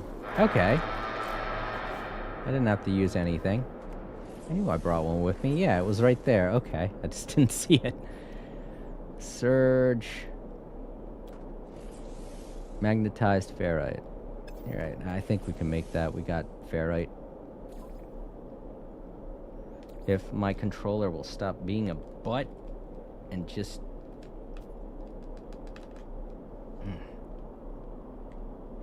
just work.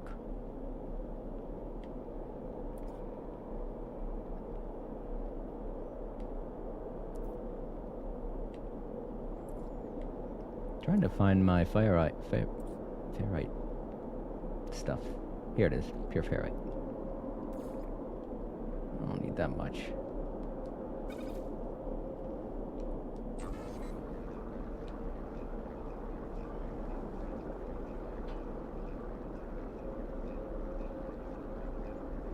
Oh, Kazuna! Hello there! Welcome! I didn't see you come in, sorry about that.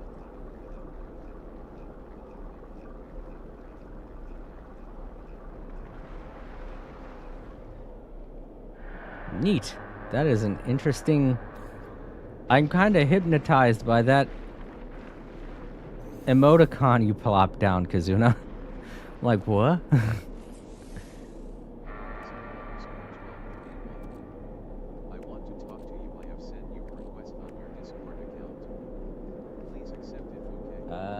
Alright, I don't know what's going on with that. Let me check.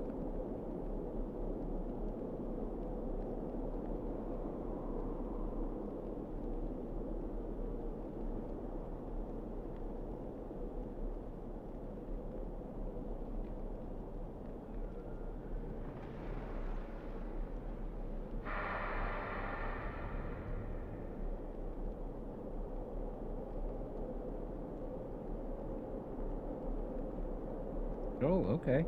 I see. Hello.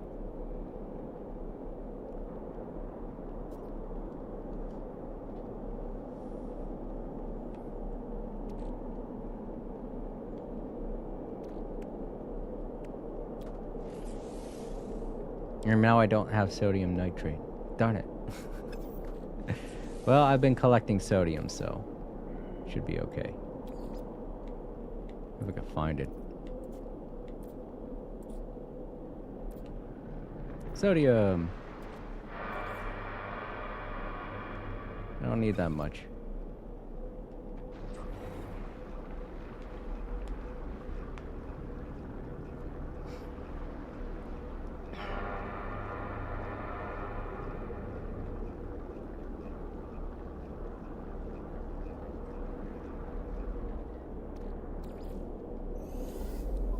Now we can make one.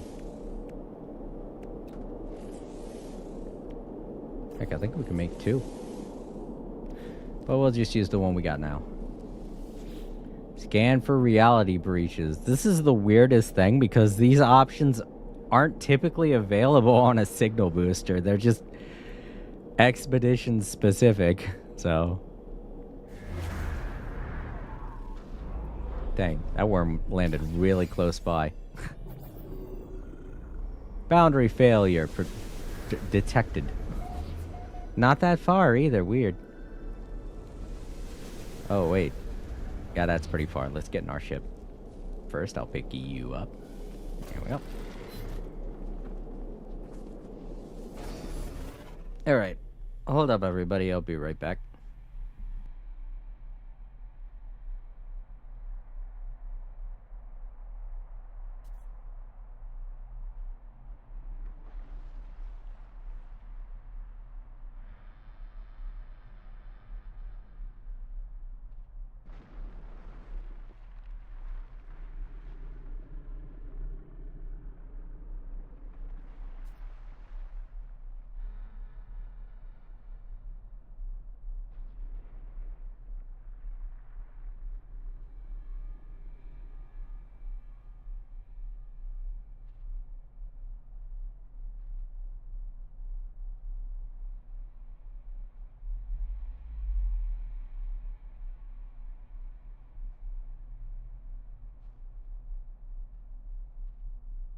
Alright, I'm back.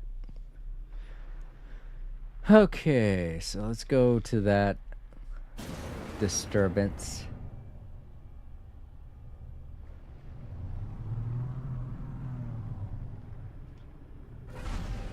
Shouldn't take me too long. Yeah, 33 seconds. It wasn't as far away. If my ship will stop trying to make me go up. Or my controller will stop trying to make me go up.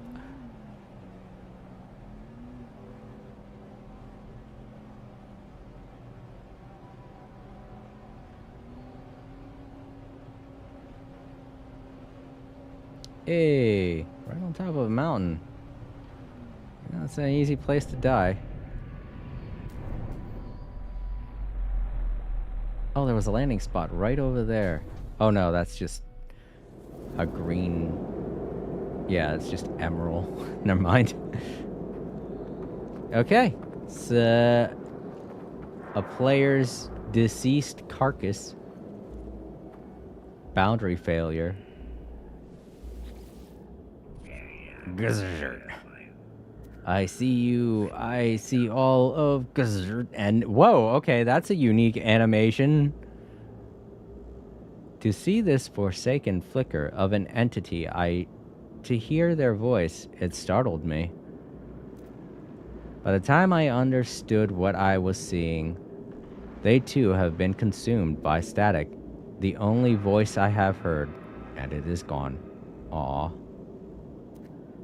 Is this an illusion? A holographic echo and the noise are the fragment of some lost reality. It does not matter. They are static now, like everything else. Call out. I'm alone! Ghost in the machine. I'm a ghost in the machine. No. It's just me and the worms. Oh, what a tragic life. Alright, let's go back to my ship, claim my reward. I'm sorry, friend, I wish we could have talked. But it turns out you were just static in the wind. That's all we are. Assorted glitches. Great. I got several decorating items. And they're all like the worst things. I know there are people that find uses for the glitches in decorating, but I've never really used these glitches in any of my decorating. They're just kind of there. Yo, Dumpy, it's good to see ya. Welcome. Hello.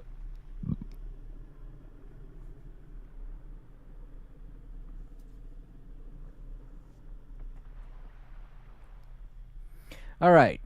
By bread alone, locate raw ingredients, flour, and yeast. Oh, they want me to make a specific item. I can't just make anything. I thought it was going to be way easier, but no, they want me to make a specific item. All right, so it can't be that easy. I have to make what they want me to make. All right, so they want me to find mission... Okay. Flour and yeast. Harvest wheat. So there is wheat on this planet. I saw some. Let's just try and locate it. Well, it's telling me there's some over that way.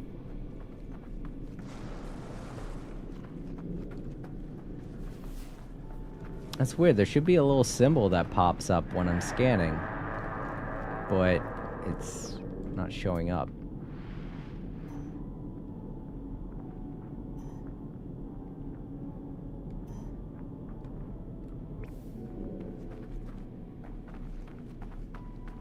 Ground protection falling.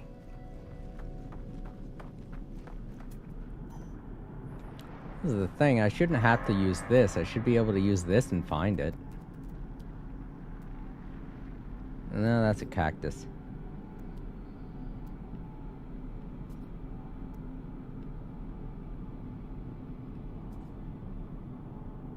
More cacti.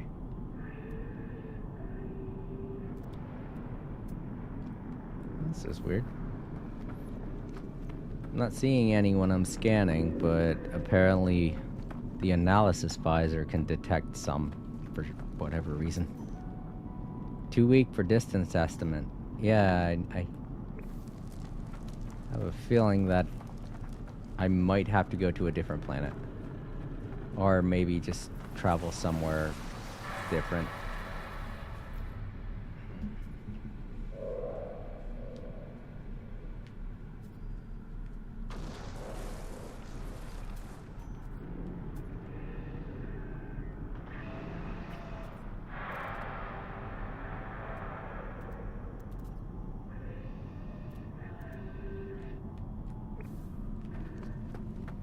I'm gonna go to a different planet.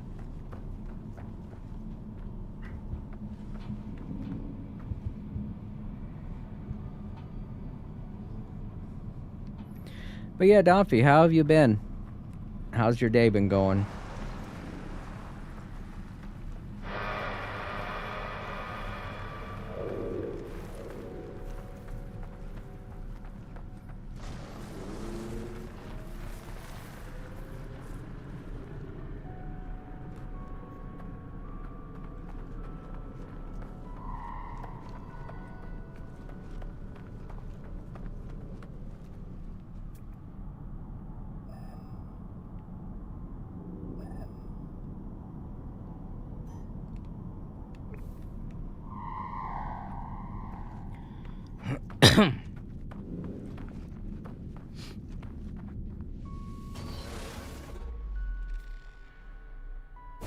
I'm pretty sure this planet has the wheat that I need, but we can check that kind of thing from the planet's description, so let's go up.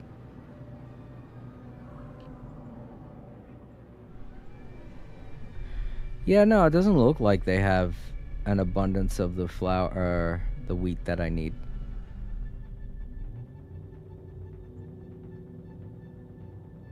No, this one wouldn't have it either. But I could have sworn I saw some when I was on the planet. Let's go to a different location on this planet. Maybe that'll help.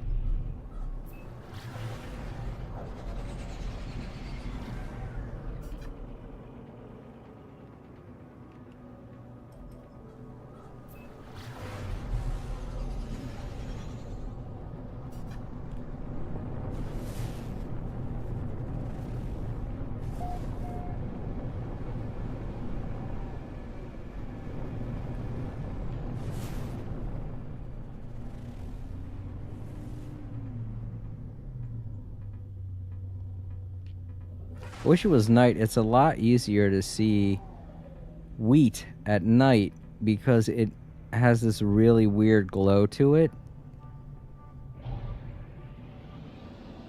I know that's weird.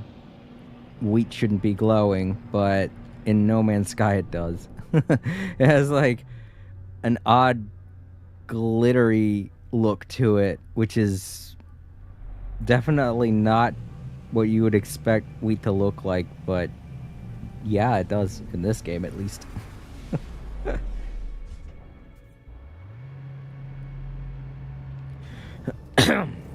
It looks very different. from what you'd expect wheat to look like. There we go. Okay. Yep, there's the wheat. Glad I got a free spot to park too. Also, we gotta change the mining beam. I keep passing it. Damn it, stop. It's like changing the channel. There it is. But yeah, like I said, it has this weird glow around it. I think they're supposed to be bugs, but I'm not entirely sure.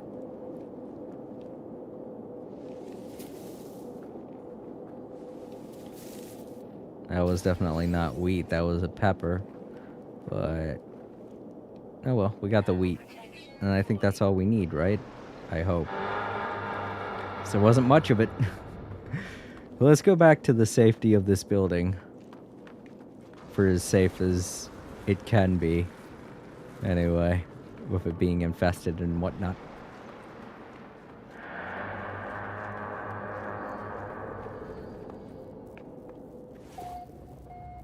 I watch one of these things be in here.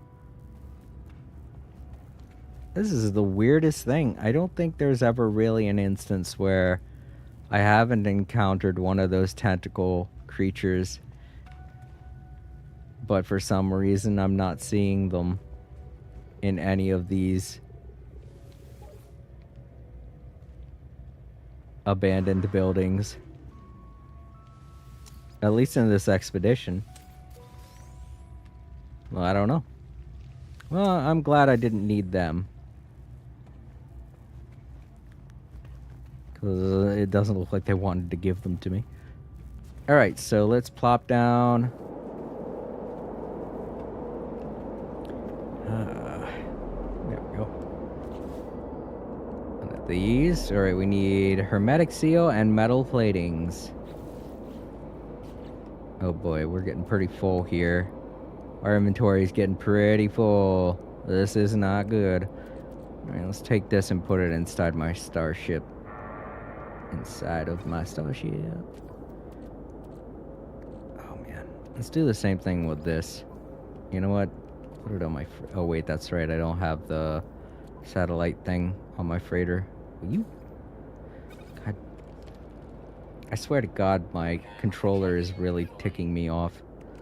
This is the one thing that I've had to work with throughout No Man's Sky, is dealing with my controller and its stupidity.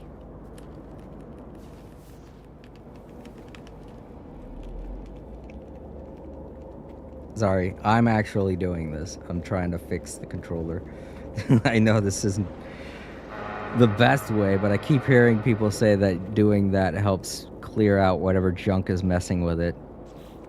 So, if it's gonna help, then might as well do it. Or at least try. It's so hard to get these. I don't know why they're not worth more.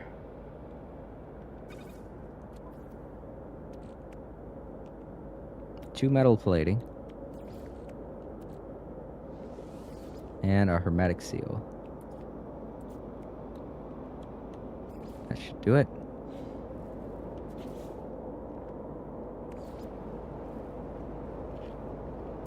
Here we go. Prepare ingredients. Flour, processed wheat in the nutrient processor. Use the square button. Oh yeah, I can do this. Wheat. Make flour. Make all 7. Not like I'm going to use the wheat for anything else.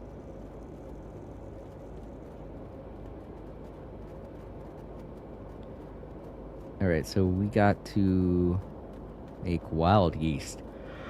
Apparently. Alright, so we can put this in our exosuit, but there should be storage. Here it is. We can put all of our food items in here. As you can see, it's really big. It's a lot bigger now than it used to be, that's for sure.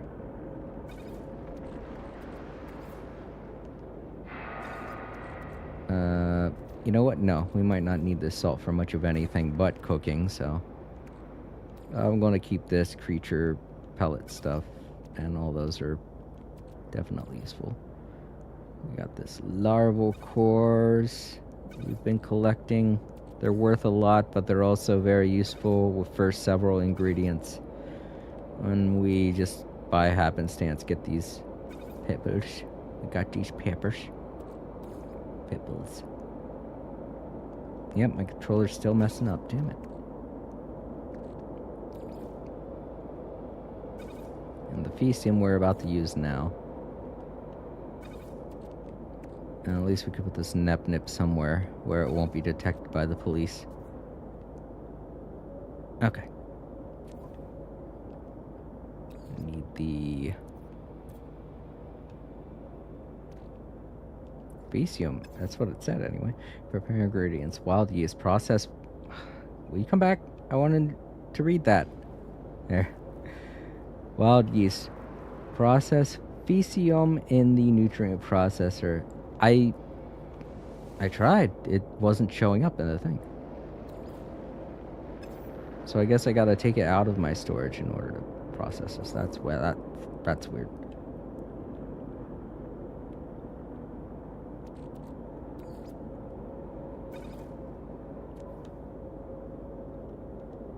Yep, it can't be in the storage for some reason.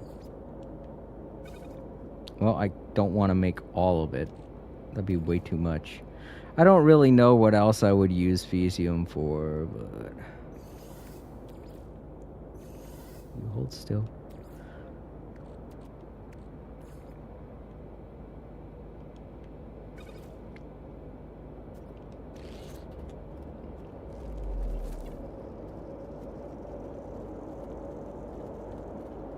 That's the other thing, too. It only seems to help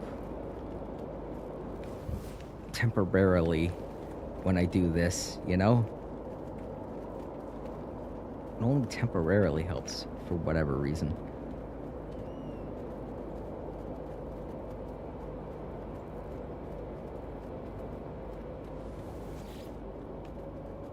Because then the joystick starts acting up again after a while. It's very odd.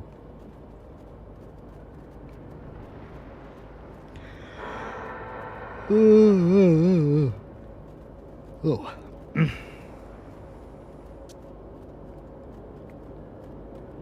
It's been a pretty busy day for me. I don't know if I've mentioned that yet, but we had pest control come by. We have them come by every 3 months. Because living in an apartment, you have to do stuff like that. They're supposed to come by to do a regular checkup on your apartment. And, you know, just usual thing. It was a guy and the same woman as usual, but the guy was new. And it's always weird meeting new people, but, you know, we didn't really talk that much, so. It's just weird because whenever our pets see new people, they get curious, but they're also scared at the same time.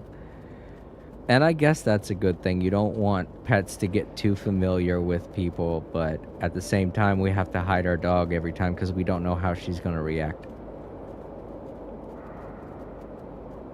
She's a good girl, but sometimes she'll bark. She'll never bark when we have company over. That's new to her. Ooh.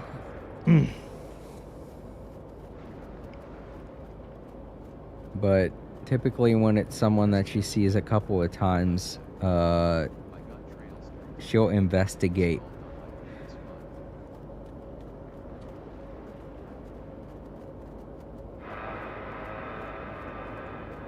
Oh, awesome. Good job, Bryce. I'm happy to hear you were able to get the game. Alright, so now what do I gotta do with the yeast? Dough. Alright, so we have to mix the flour and the yeast in the nutrient processor.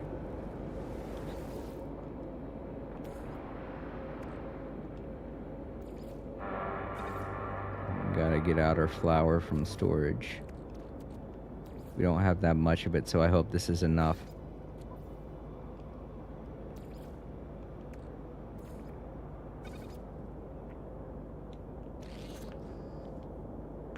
So we're going to make dough, and then we're going to take this dough and we're going to make bread with it. I think that's all we have to do is make one bread, so we have more than enough.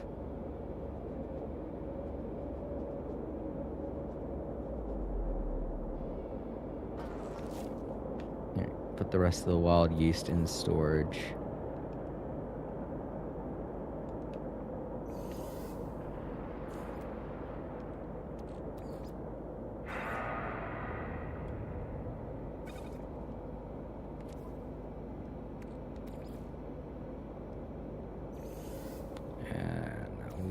This dough into bread. Bread. 7 loaves of bread.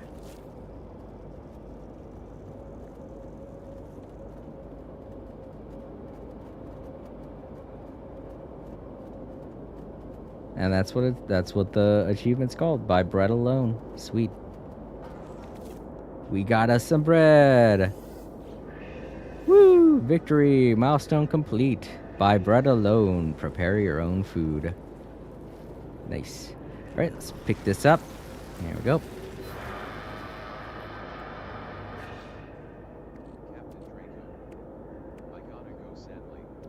Okay, Draco. It's no problem. Oh, you know what? Let's set down the nutrient processor and put the food inside of it so that I don't have to lug that around.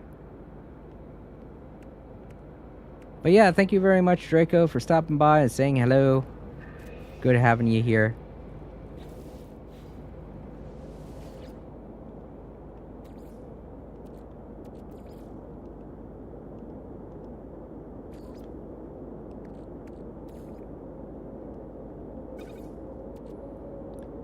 Can I look at my starship inventory? No? Alright, well. Go into it like this. There we go. Yeah, there's the cookies. Take that. Anything else? Nah. Okay.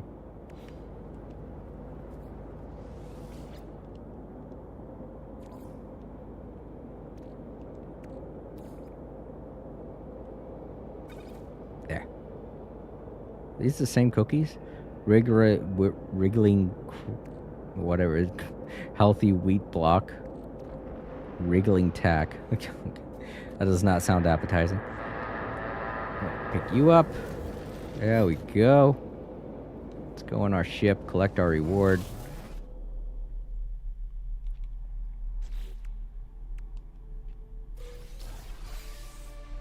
Fish biscuits and salty juice. Wow, that does not sound tasty. Well, 2 more things we have to put into the nutrient processor. Because I don't feel like carrying them.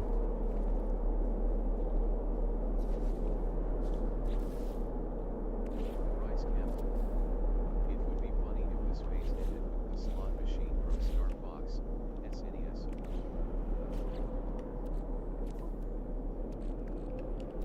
No. Just having that float in space, there'd be no reason for it, and I don't know. At this point, I'd welcome it. As long as they didn't make me play the slot machine, I think I'd be fine.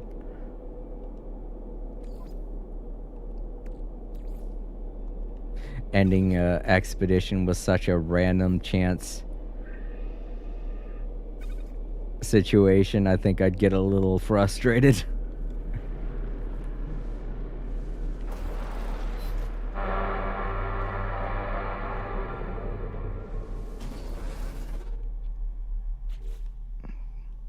Okay. We're gonna have to put a lot of this stuff into our freighter because it's worth a lot, but most of it is decoratory.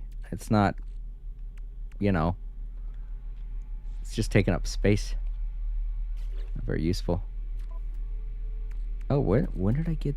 Oh, of a keen effigy. I must have picked it up when I was scouring through the objects.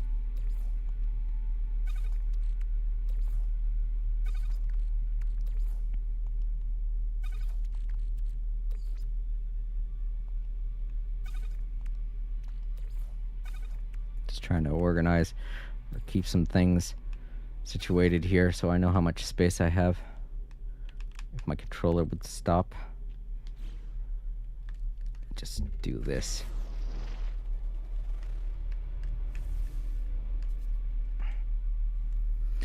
All right. Into space. It's gonna take care of the next milestone. A still small voice becomes serene in the face of infinity. Goodness. Gaze towards the stars. All right? Like this for 60 seconds, it says. Like, does it want me to do that on the ground, maybe? Or do they want me to go into space to do it? Because I could land again. Get that free landing spot. I'm going to do it again. I'm going to land here and find a moment of peace free from the confines of machinery. Gaze towards the stars for 60 seconds. Alright, cool. Like, do they want me to do it from down here, maybe? Yeah. So peaceful. Look at them beautiful stars.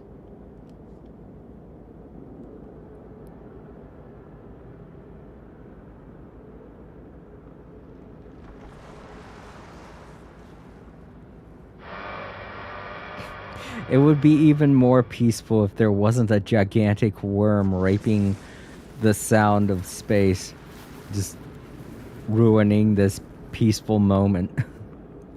Let's just take a moment to listen to the robot constantly nagging me about how hot the planet is. It's too hot here. I'm trying to have a moment. Sound of silence for those that have passed away during this expedition.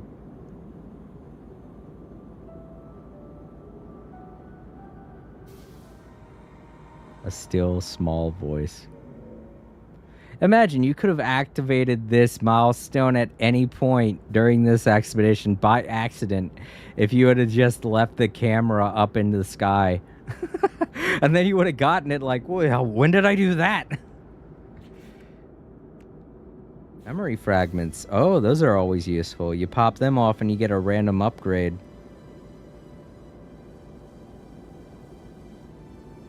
Alright, let's see what we get. Meh. And again, meh. Ugh, all C's. Neutron cannon module. I don't even have a neutron cannon. Starship shield module.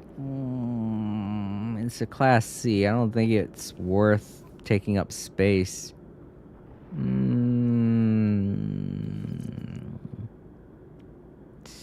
That's not all that great. But I'll keep it, I guess. Blazing javelin. I don't have that either, so 2 of these are kind of useless. Awesome. Thanks. Alright, what are we doing next? Approach the void to begin your dream. Oh, here we go again. I think these are the last 2 milestones. We're almost done, everyone. Let's figure out the mysteries of this expedition. The Adrift milestone. Into the stars we go. Alright. Gotta travel through space and time.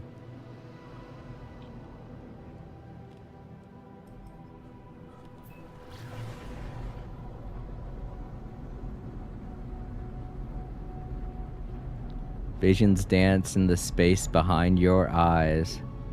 Neat.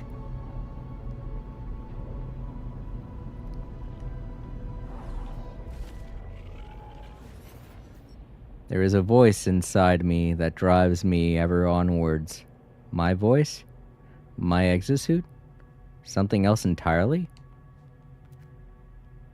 It is right, most of the time, but not always. Not now. I am the pilot. I decide. Now I want to stop, to rest, to take it all in. To dream, to sleep. Dream.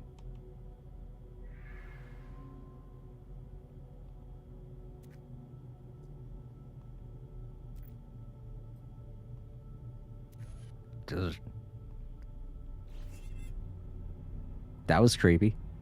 I just decided to glitch. Bryce Campbell. We should travel so fast through space-time that you encounter yourself from when you first started. To dream. To sleep. Creepy. Let's see, what do we get? Somnol dust. Oh. That's a rare ingredient. I mean, it's not very useful to us right now, but might be useful later? I don't know. We're on our last milestone, so let's go. Rendezvous point 5. Last rendezvous point.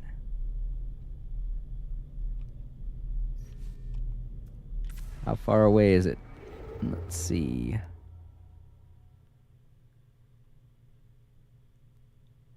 There's a couple of jumps. Might be able to do it in one.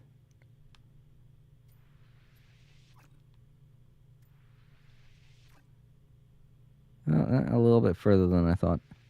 Yeah, we can still make it. Away we go! To the final milestone.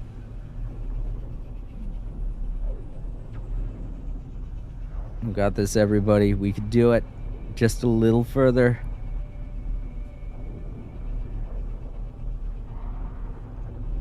This was a pretty challenging expedition, I gotta admit. Well, I didn't have a lot of the annoyance that some of the other expeditions have had.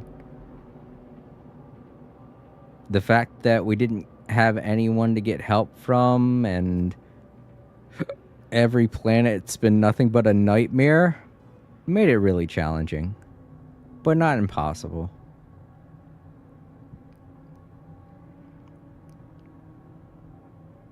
I gotta say, at least they didn't give us a milestone that had us fighting a lot of sentinels. You know, something annoying like that. In fact, if anything, they're just like, yeah, the sentinels are just gonna be an annoyance on each of the planets you go on. And in some cases, they're gonna be a detriment.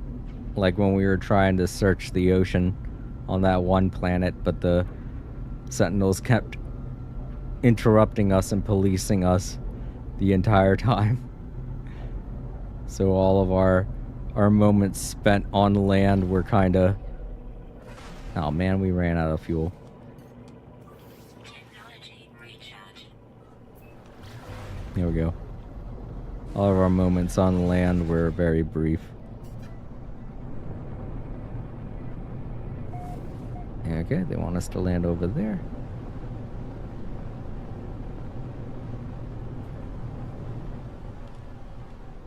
That's a frozen planet.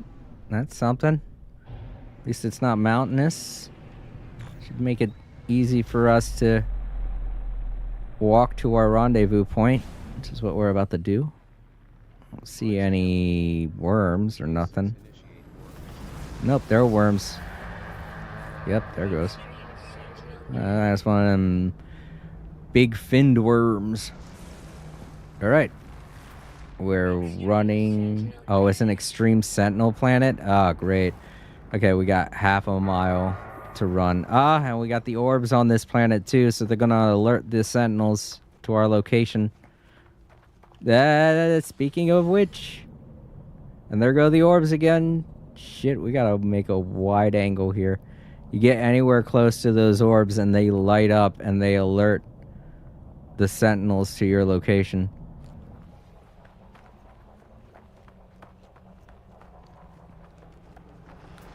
Okay. Half a mile.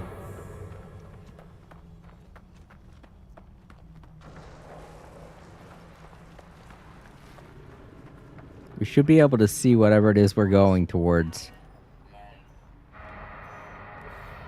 Should be some kind of structure. The rendezvous points are always... Oh shit, more orbs. Oh fuck. Some great music just popped on my Spotify. Perfectly suits the kind of panic I'm in right now. Dealing with these dang sentinels. Of course, it had to be on the last planet we go to. It has to be zero gravity, full of jerk sentinels that want me dead. Man, whatever this thing is, it must be tiny, because I'm not seeing any kind of building or nothing anywhere. Running low on life support. But we got plenty of oxygen from killing those evil plants that we killed earlier. Yeah.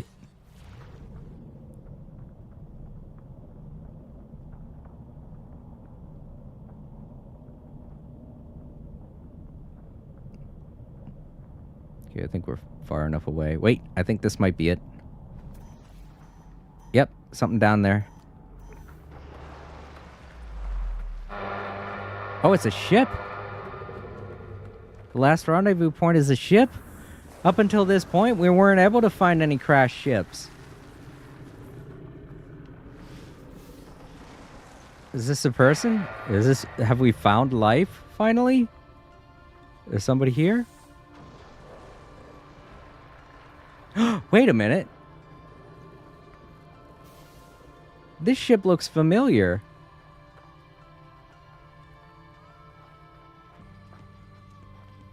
Well, let's check the log of the ship.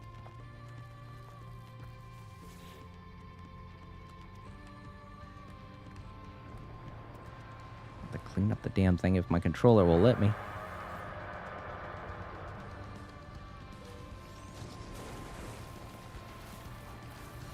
Nope, it just had nanites in it. There's the log. Oh, stinking sentinel. Okay, keep going that way. Don't look over here. That's it. Go up the side of the mountain. Far away from me. The high-tech ship's emergency system activates as I climb on board, and a hologram appears before me. The light in the mask it wears seem wide and dim.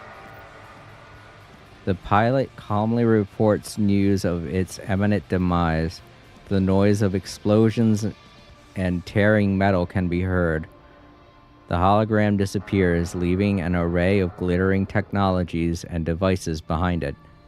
Some of them still look operational. Search for functioning technology and transported goods. Dang it, I didn't want to leave, stupid controller.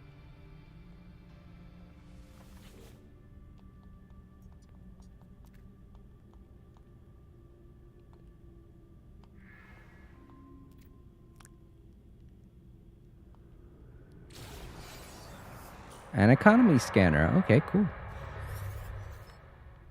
I do not want to do that, though. Get that off. Unpin.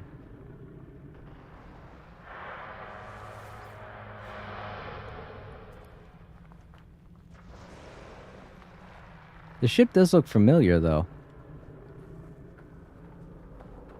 Looks a lot like the ship that I had. Gosh, look at all that. Like a lot like the ship that I first had on my main save. I had that ship for a while. Kind of symbolic.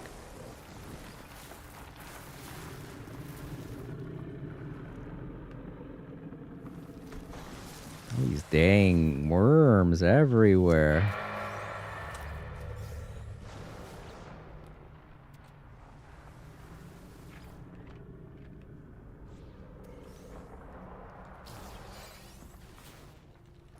Sorry, I'm trying to fix my controller again.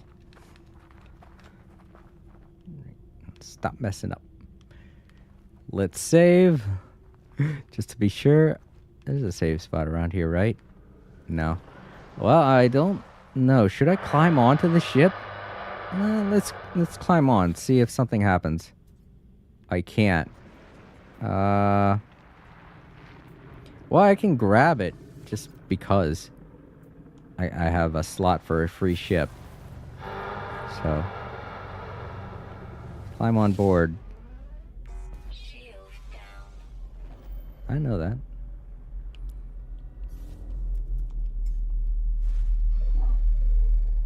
Nothing unique going on inside the ship.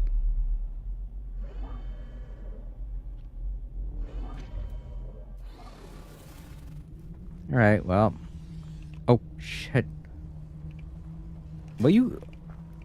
Weapon charge deplete. What are you talking about? When did I do that? When did I change to the... grenade launcher? I don't remember doing that. Alright, let's call my ship. Hold on. Gotta make sure this sentinel isn't following me. I mean, call my other ship, not that ship.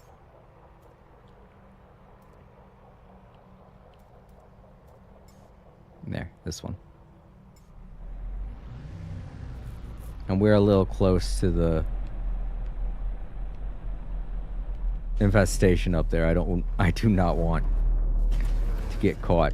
So let's go into space before the sentinel sees me.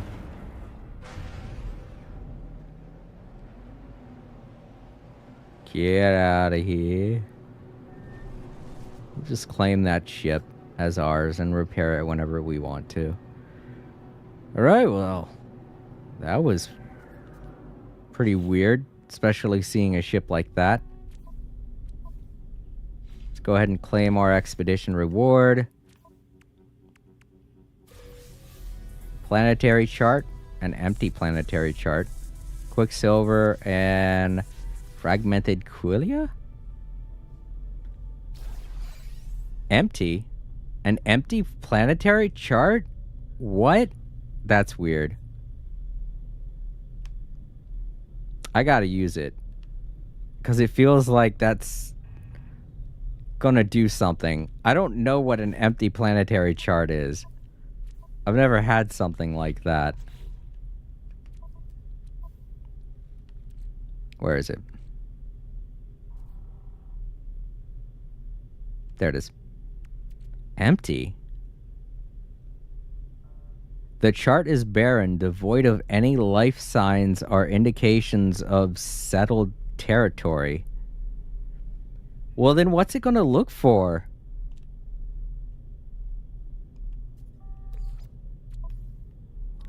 Gotta put it in my...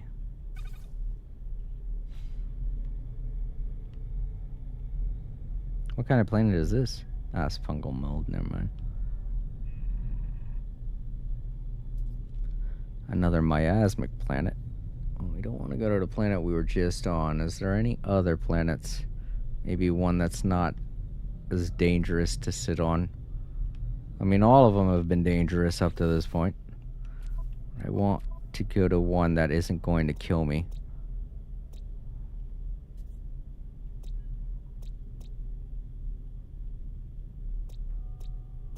Dusty planet. Airless planet.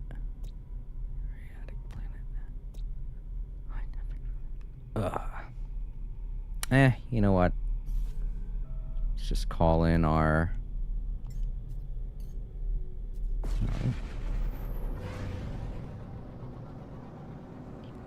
I don't think we could use a planetary chart inside, but I do want to save.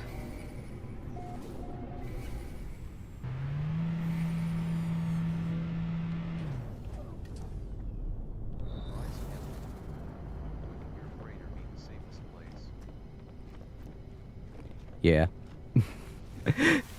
Just as you say that, I brought it all up.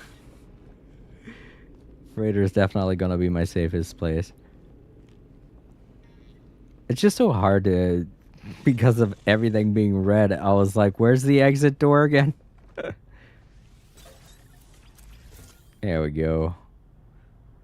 Now we're safe. Let's go to a planet and use this planetary chart. You know what? I'm going to do it from the planet that I was on just now. Because whatever it is I'm looking for might be on the planet I was just on. Or whatever it is it's trying to find. It's very odd, though. I don't know what to expect when I use this chart. I've never had a chart that said empty before. So this is an item that is specific to this expedition. So it's got to have some kind of significance. Because I'm close to my freighter. still too close to my freighter. Now I'm too close to the planet. Damn it. Looks like we're gonna have to slowly get to the planet.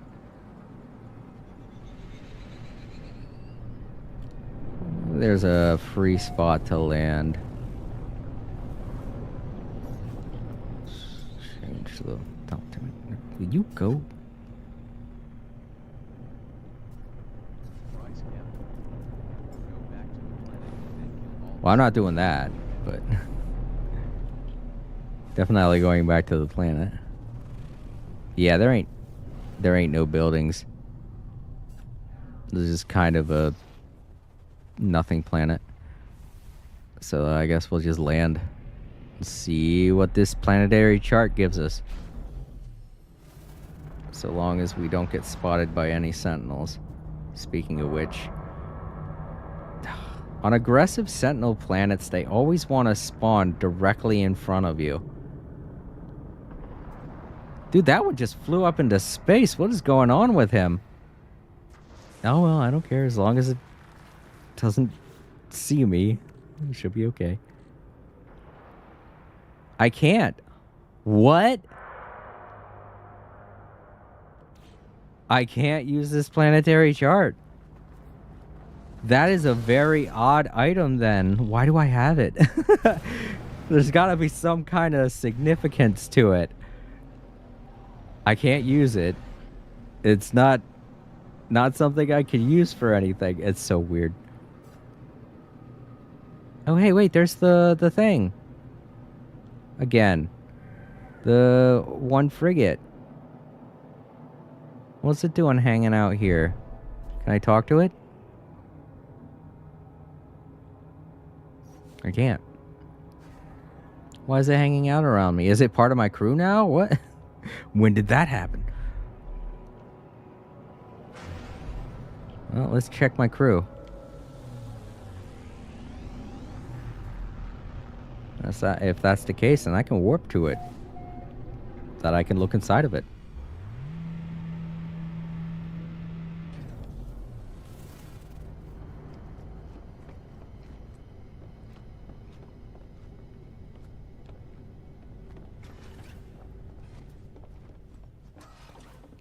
Alright, you mystery frigate. Let's see what's going on with you.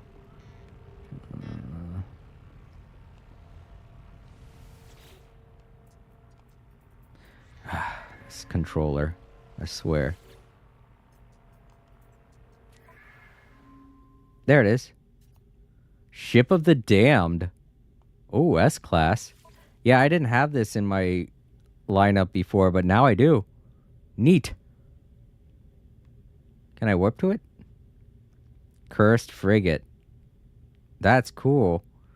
Internal life signs absent. Fate. Doomed to sail forever. Drowned in the stars. Whoa. The unknowable past. Voyages beyond... What the hell? The mark of how many voyages it's been on keeps changing. This is a crazy frigate. Whoa. That is neat. And I can't warp to it either. That sucks. Looks like you need to find But- other life forms, but considering that you are supposed to be alone, I don't think you can use the chart. Yeah. Alright, come on, controller. Work with me here. I could warp to this ship, obviously. It's a regular frigate. But the other one, being as mysterious as it is, I can't warp to it. They're just going to keep it a mystery. So it's pretty much just decoratory. It's like the living frigate, or that one frigate that's based around that other game. I can't remember what it was called. That's crazy. So now it's following me, and it's a part of my crew. That's no explanation as to why. It's just part of my crew now. Hooray! And I guess I'll be able to earn that frigate in my main save. Okay, neat. All right, let's claim our last rewards. Ow. Oh, my arm. Ugh.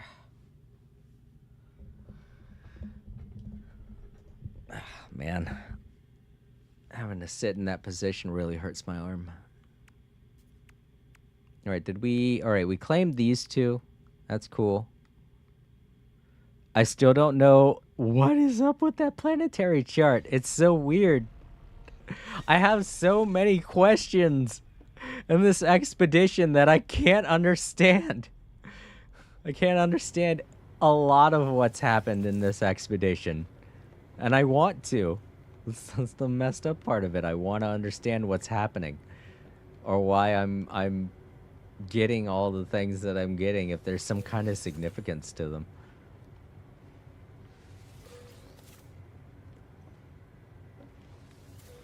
Or the fact that the ship that I encountered that had crashed on that planet looked a lot like the ship that I first started my adventure on. That could have just been a coincidence, but I don't know if this expedition did it read my save data and find my first ship data and decide to make that the thing? I don't know.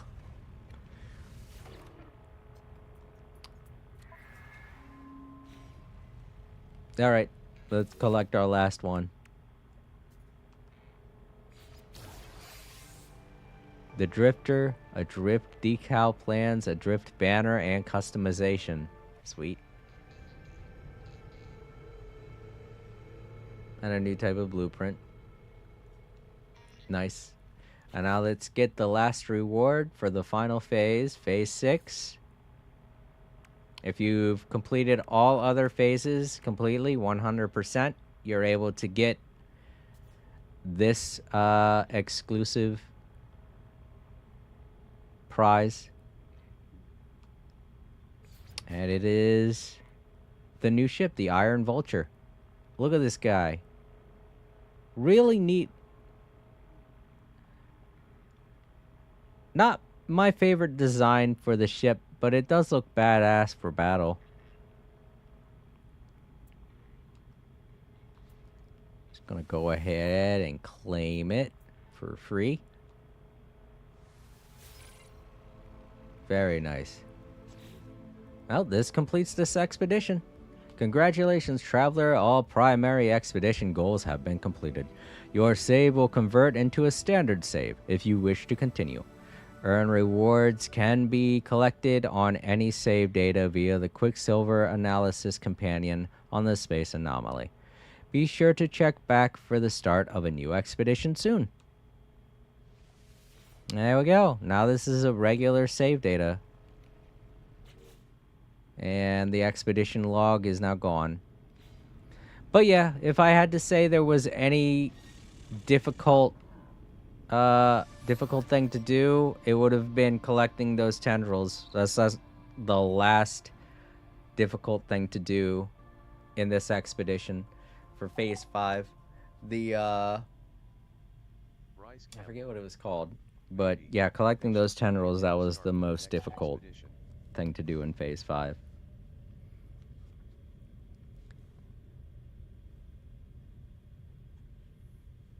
And I really gotta say, out of everything during this expedition, I didn't really have that big of a difficulty spike. It was mostly just collecting a lot of things. But fighting the abominations to get the eggs and getting those tentacles is going to be the most difficult thing that you're going to do during this expedition. So you guys watching in the archives, if you're seeing this for the first time, you guys still have 5 days left to get this expedition done. And if you're seeing this 5 days from now, then sorry, too late. you missed the expedition. But they're bound to do another rerun of this expedition at the end of the year, so look out for it. Maybe they should give you the Death Star. No. They'd have to become buddy with Disney in order to get the license to do that. And then at this point it feels like selling your soul to the devil to try and do something like that.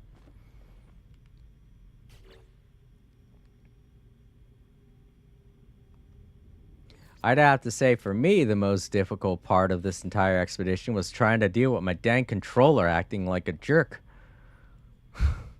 But that's always been a problem for the longest time now. I really don't know what to expect. Let's go ahead and make another room to put stuff in. Oh, I really don't have any empty rooms to plop down, do I? Well. Yeah, no, I don't have empty rooms. Crud. I guess I could put in a corridor. Oh, I don't have any silver. That's weird. I thought I did. In my starship, right? Oh, that's right. I changed starships. But let's look at the upgrades this one has. Oh, it has an Atlas figurine. I didn't realize that was a type of figurine you could get now. Neat. Economy scanner. Cargo scan detector. Oh, deflector. Oh, yeah, so I don't get ambushed by bad guys. And they have everything kind of situated in the right order, too. Cool, I don't have to move anything.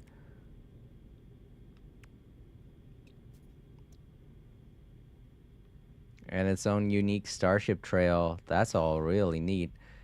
Okay, let's go down there and try out this new ship. There are people! There are creatures now! Hi! The outlaw captain meets my eyes with grudging respect. They await my instructions. Bye.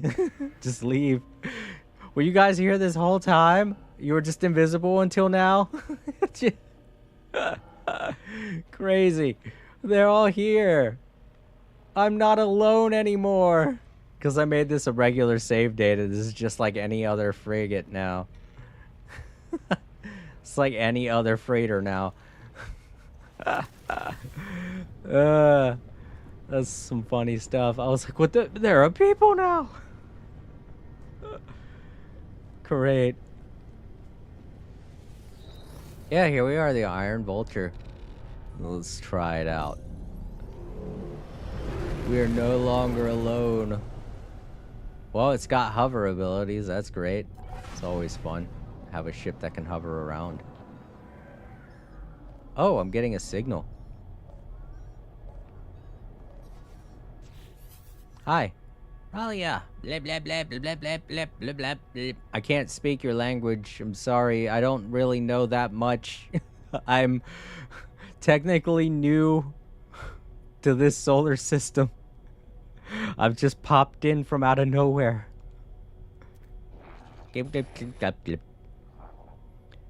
Though the transmission is infused with static and its alien speech garbled, one thing is unmistakable. This life form is in great distress. Their broadcast contains a set of coordinates. Okay. Transmission pre-recorded hologram fades as I shut down my starship's communicator. Their coordinates point to a nearby planet. Oh, okay. Yeah, this is to get...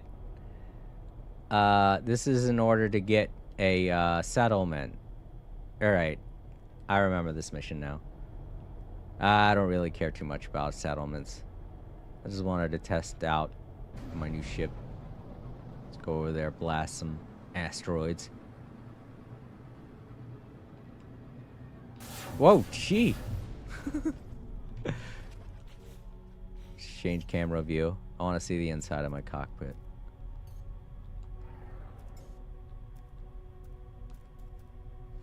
Oh, neat. This is a new interior.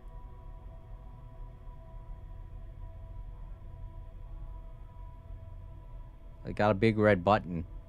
That's tempting. Oh, there's one on each side. Oh, I guess if I was playing in VR mode, those buttons would signify something. I know those right there, those latches are to exit the vehicle.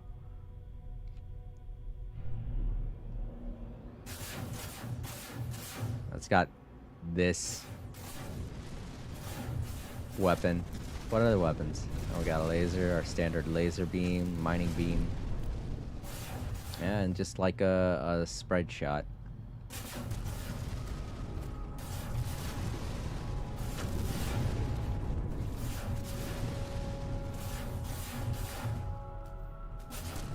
Oh, let's go to a station. Let's see how the space station in this solar system looks. If it looks like an abandoned station, or if it looks like... If I could just get my controller to cooperate. Or if it looks like a regular station. Now that we've...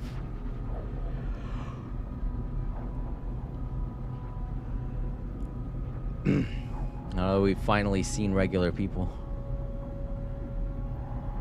I keep saying regular people. I mean NPC characters. That's the one thing that we weren't allowed to see throughout this entire expedition. Well, the space station has question marks on it, so it could just be another abandoned space station. That could be why, in order to get a settlement, I have to go to another star system. Because we're technically not in a system that's going to give us a good settlement. Yeah, this is an abandoned station. Darn.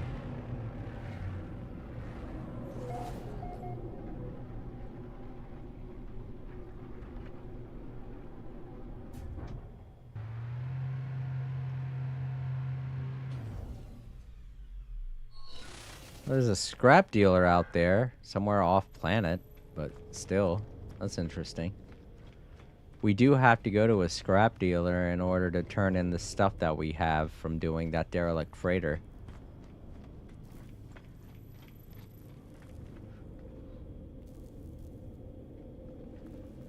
We can still use the portal. I think it'll still take us back to... Yeah. Alright, cool. We would still be able to go back to the other places that we were visiting during the expedition. So yeah, if you find anything interesting during the expedition, like something that was built by a player or something worth keeping an eye on with your save data, that's another reason to hold on to save data from previous expeditions, is that you can go visit those places anytime you want because you have the save data. And, you know, that's another reason why I say it's important to visit every space station. Alright, I gotta find my... You know what? I'm just going to get a little bit of a distance away from the space station. Plop down my frigate over this way. Plop down the space anomaly. Get a little bit far away from where I was. There you go. Also, I guess since we have a main save now, once we go into the space anomaly, we'll be able to see people. Actual players. Which we weren't able to do before. Oh, look at that! The way the little Atlas bobblehead moves. That's cute.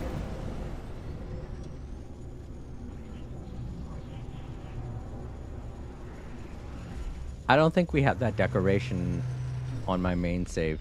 Maybe that's something you get now that you've completed the expedition. So can we see people? Oh, I don't know. I'm not seeing anyone. Oh, wait. Yep. Nope. We can see people. Sweet.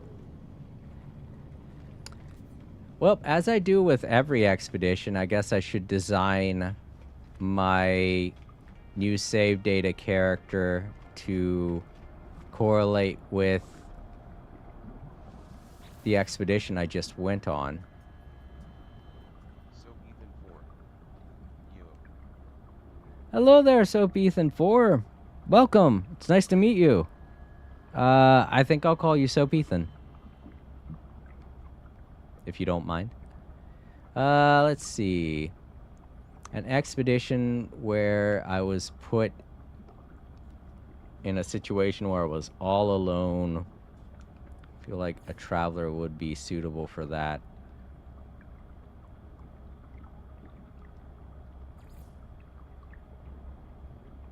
Ugh. Dang controller.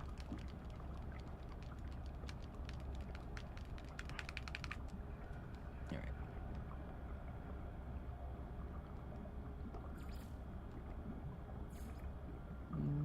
Soap Ethan 4. 5. Well, I'll go with that. it's actually safe, but I thought Soap Ethan would be funnier. Soap Yeah, Ethan 4. I'll go with save though. But hot. New Man's Sky seems like fun. Oh yeah, it is. Wait a minute.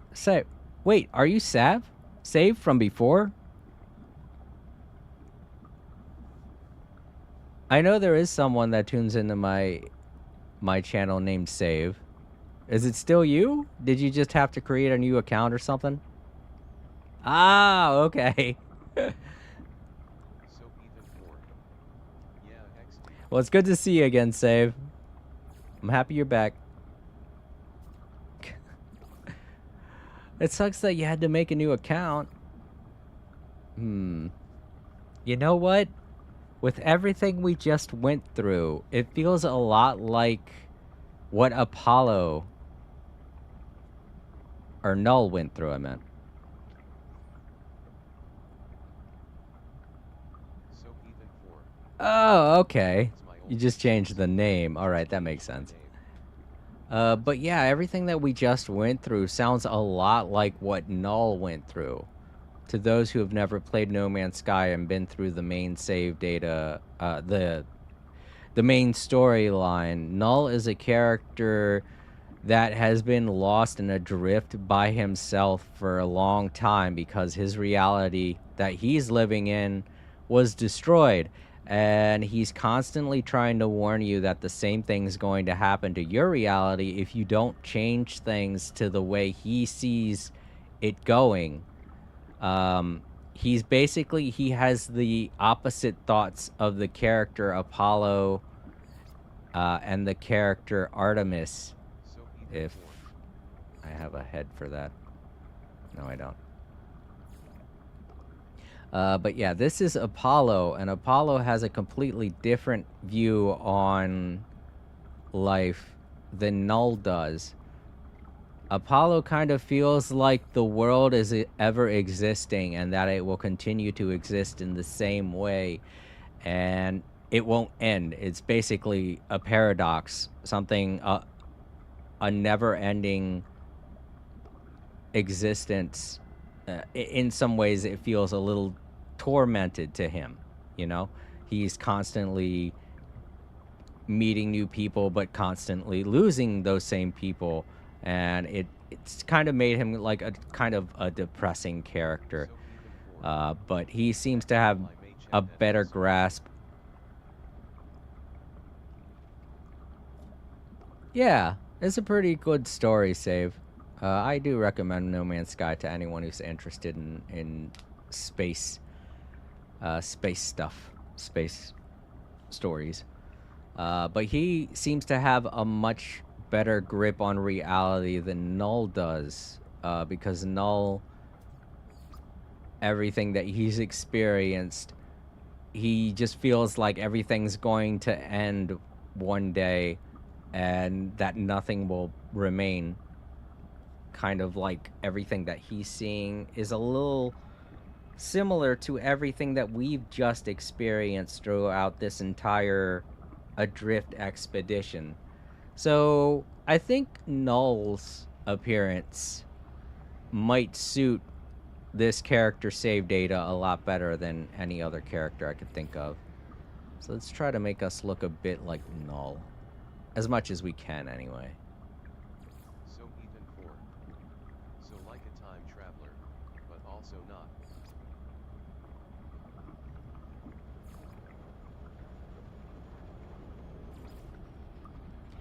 Yeah, kind of. Apollo's... Well, Null is... The reason why Null and Apollo both have...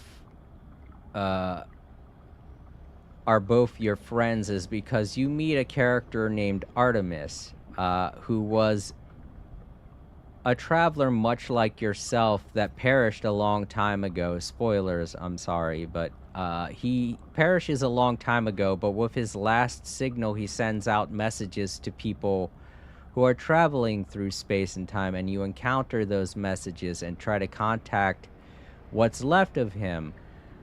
But what's left of him is basically kind of like a saved memory of his that he put out there to try and warn people about whatever it is that's going on with the system and the Atlas.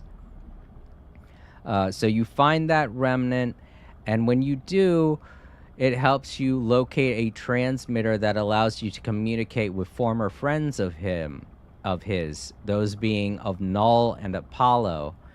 And because you found remnants of their friend, someone that they've been looking for a long time, they try and help you find them so that they can once again meet up with their old friend as well. Because both of them are trying to hold on to some semblance of the reality that you're living in right now. Null's kind of losing grips with everything because his reality is a lot more bleaker than Apollo's, while Apollo's is filled with people and constantly he's constantly depressed because it doesn't feel like there's anything left for him to discover, that there are millions of people but nobody for him to really relate to. Everything just seems so artificial. And he just wants to make one more meaningful connection. So finding Artemis is beneficial to Apollo because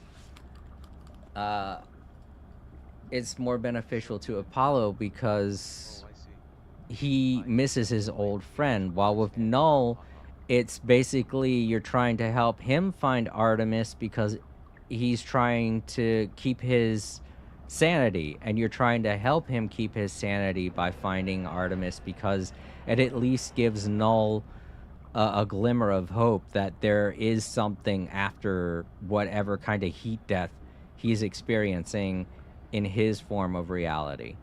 But when you do finally find Artemis's resting place, his gravestone, it kind of breaks both Null and Apollo. Apollo Sad. is very depressed, and he doesn't really feel like talking to you anymore because it doesn't feel like there's any point to it or anything really. So he's just going to continue doing his meaningless existence of just kind of going on missions and stuff in the same way that we play No Man's Sky to go on expeditions and stuff like that. That's what he set his life goal on, is just accumulating things and basically drifting through space, doing whatever comes his way. While Null, on the other hand, is just like, no, that's it. There's no hope left. And he no longer communicates with you because his life has just spiraled out of control, and finding out that Artemis is gone just pushes him over the edge to where you kind of feel for Null in a way, because now he has no hope left, and all he can do is wait for the end, and that's very depressing. But there is hope for you, your character, because along the way you meet the people on the anomaly, Nada and Polo, who are filled with much more hope for the future than Null and Apollo, because they find meeting new players and adventuring through the world of No Man's Sky is in some way better than dealing with the existential crisis that both Null and Apollo are going through. So That's sad. that kind of inspires you a little bit while playing No Man's Sky to keep playing No Man's Sky and keep finding these new things whenever they are released with a new patch and a new update, or just going on these new expeditions that they've come up with, or are getting new tools and new weaponry and having new enemies to fight and all that stuff. So Apollo and Nada are both very much opposite of Null and Apollo. They're trying to boost you up, trying to lift your confidence in playing as a player, while Null and Apollo are kind of doing the opposite, and that's why you don't talk to them anymore once the main quest line is over, because you're filled with hope. You're a character who has hope for the future as you play No Man's Sky, but Null and Apollo are both completely opposite of you. They are just mindless at this point. They just want it all to end. And it's kind of like a division that the actual fan base of No Man's Sky goes through. There are players of No Man's Sky who first played No Man's Sky that saw how empty and barren it was, and they were like, this game sucks, I don't want to play it anymore, and they just gave up on it. Meanwhile, there are those of us who are playing No Man's Sky and have been playing it since the beginning that are filled with hope, that can't wait to see what happens next in No Man's Sky. And I think that's what Sean Murray basically geared the entire story arc of No Man's Sky around, is the way he was seeing the reception for his game was affecting the players. So he built the story in a way to kind of make people who are still playing the game feel confident in playing the game, that they made the right choice, that more things are going to happen, that the future is bright for No Man's Sky, and that the more you play it, the more you get involved with it, the more you're going to want to see what happens next. And to his credit, he's done a really good job of that. And if you've been paying attention to the story of No Man's Sky and following through all of the character building and the world building that the internal storyline of the game has been crafting, it's kind of mind-blowing in a way how reflective the game is to the fan base. And you don't really think about it until you reach the very ending part where you put Artemis's mind arc, which is like the save data that I told you about, until you put Artemis's mind arc into the anomaly's artificial world that Nada created. When you put that in there and you see Null and Apollo's reaction to you doing that, them feeling despair after having dealt with this entire thing, while you yourself, after playing through it, are still filled with hope, it kind of says that to you, and you're just like, oh wow, this is like a huge reflection of the fan base, of the No Man's Sky fan base. There are fans that no longer want to play the game anymore because they think it's empty and worthless, and there are fans that still want to play the game, and they're filled with hope, and they can't wait to see what happens.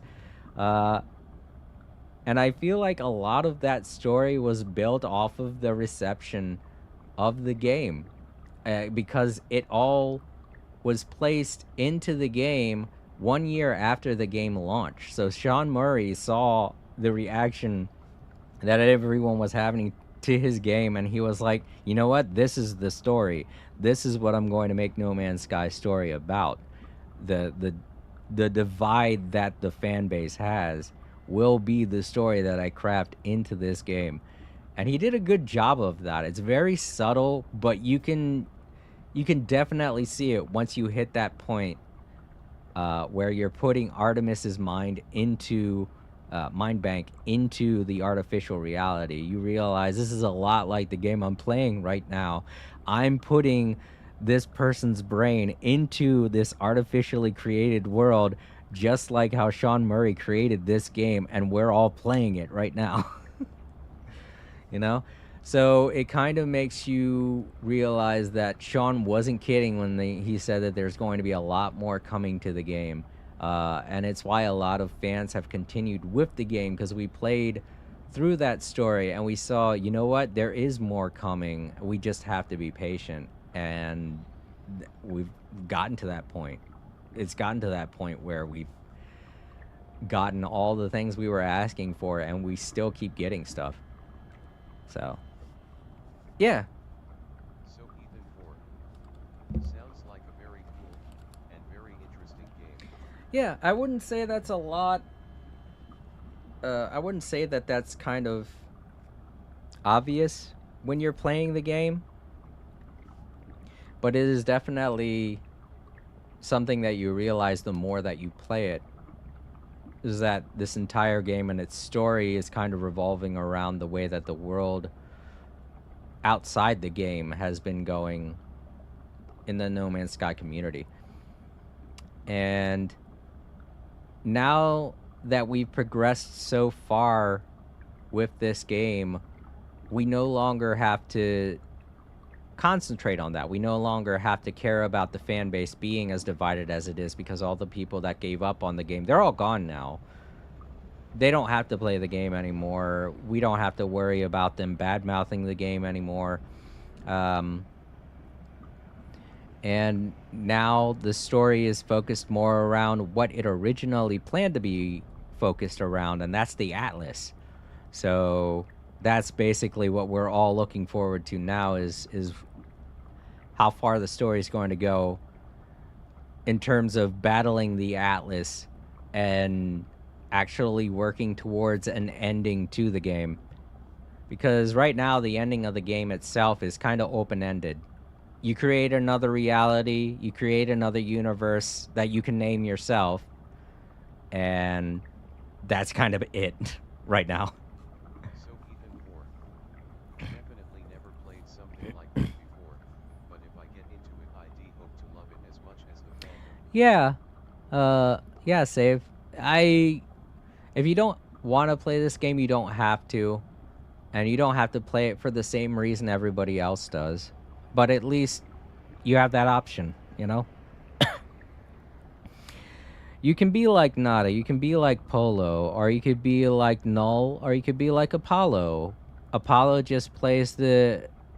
Apollo is representative of people who play the game to collect things and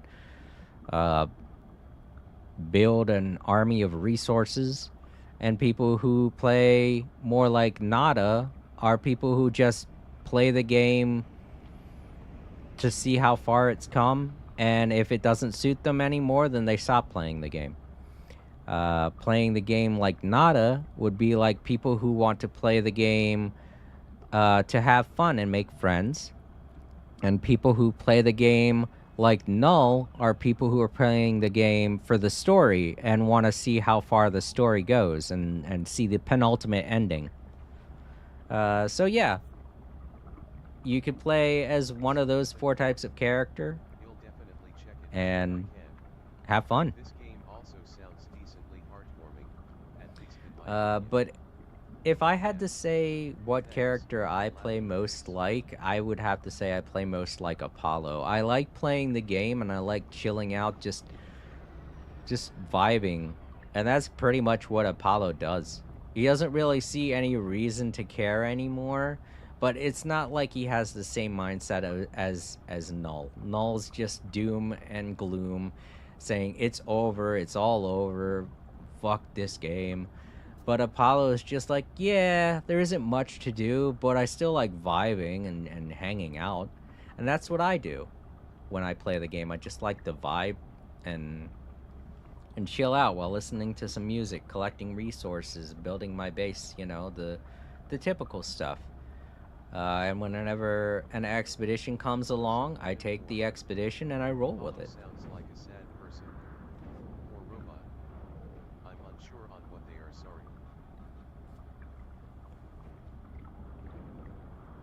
sorry. Here, let me just exit so I can show you who it is I'm talking about. Alright, so Nada and Polo, they're going to be the easiest ones for me to show. This is Nada right here. Priest entity Nada.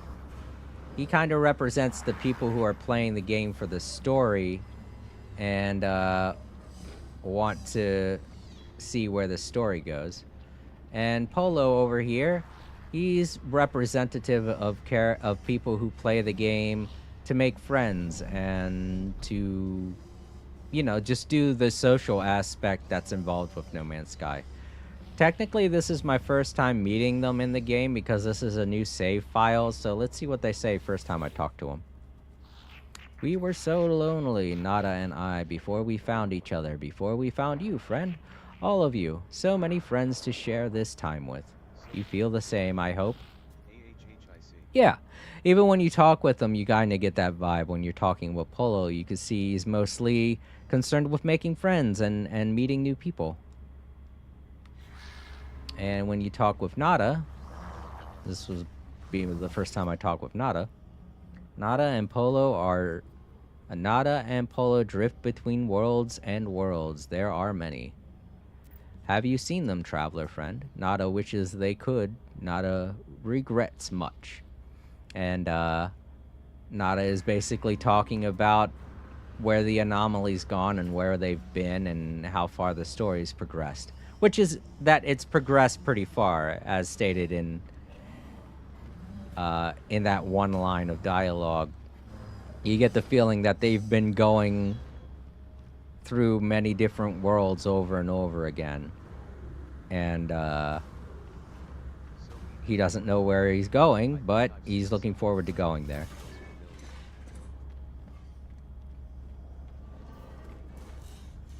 Oh yeah, I play this game occasionally, so it could have been me.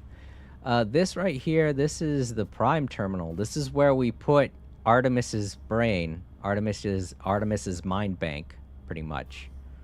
This is supposed to be an artificial reality, not an entity authorization required. That's right, we haven't done the main story yet, so this is kind of not accessible to us yet until we actually do the main story, which would take a very long time. I really don't want to, so. But I've completed it on my save data.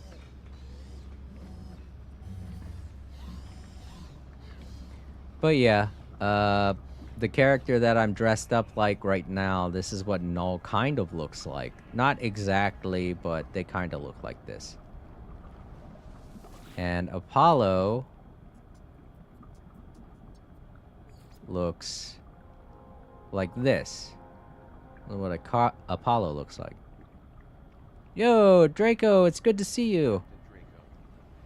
Oh yeah, everything that we've experienced so far in this expedition feels a lot like what Null's experienced and the way that he describes the universe as he sees it. So, dressing up like Null is probably a good representation of this save data. So Ethan 4.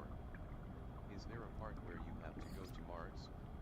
I may be thinking of an entirely different game. So Yeah, you're probably thinking of a different game. Hi Draco. You don't really go to any planets in our solar system. Hello.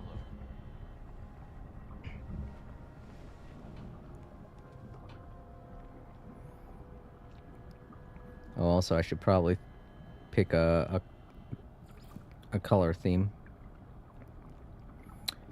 Oh. Man, I really wish my controller would stop malfunctioning. Dang stick drift.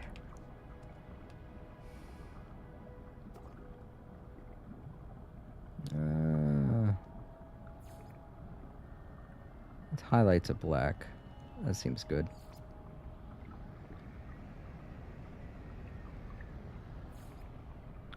I saw Natlan's teaser. It was a lot of fun, and I am looking forward to Natlan. But I can't really comment too much on it right now, mostly because I don't really know what to expect.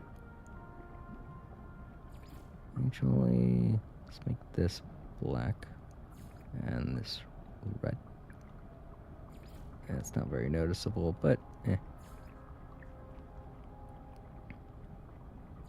That seems more like null speed, so.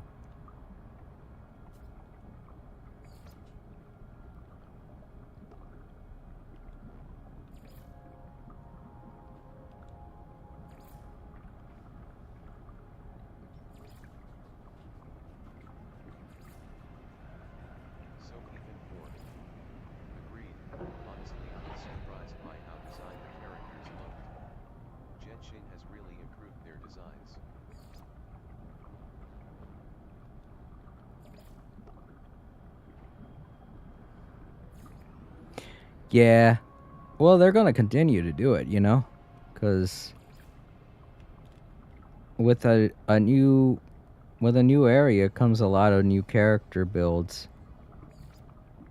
They may even come out with some new fighting types.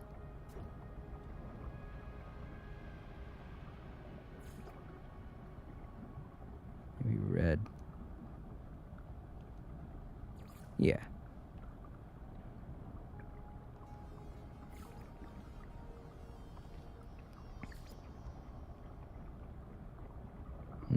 Not too many choices for backpack.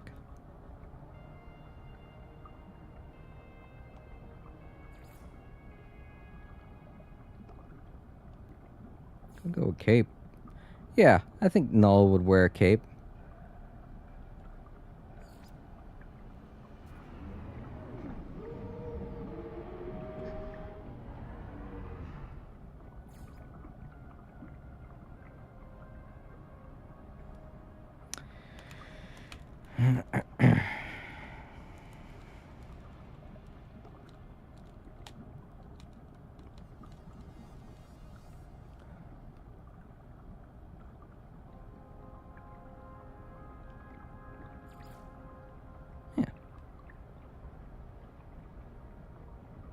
Yeah.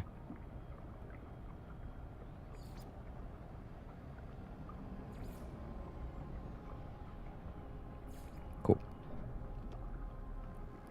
So Ethan 4. Aim ahead out. Mm. Nice stream. You'll definitely check the game out too. Smiley face. Take care. Stay hydrated.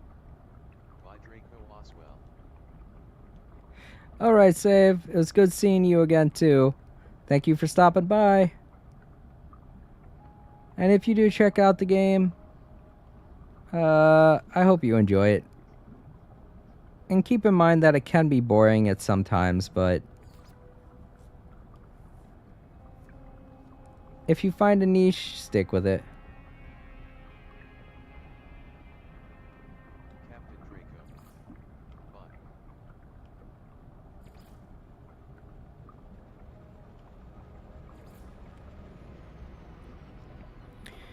Go.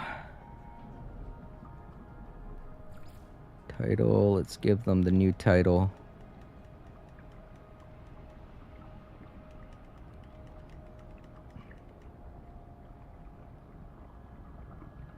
Oh, I forget what it was. Darn it.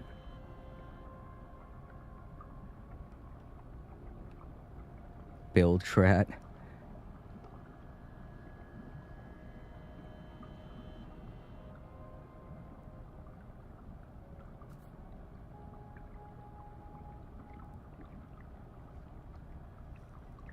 Just Menace. All creator, the legend. Undying. Crusader, all creator, all Crusader, all creator. That rhymes. Destroyer of Glass, Adventurer, all creator. We're trying to build something from this current expedition, so I'm trying to find the expedition title that I got for completing this.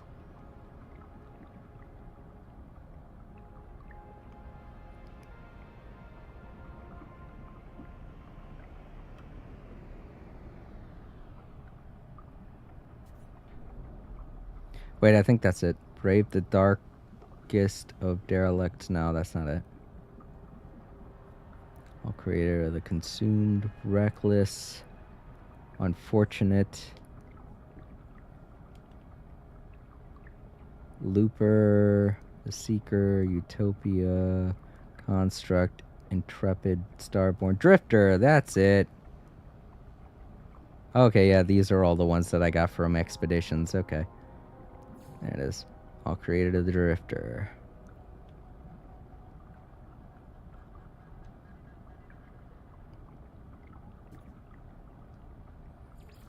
Wish I could just not have the armor equipped. That would be nice. Do I want to do the core?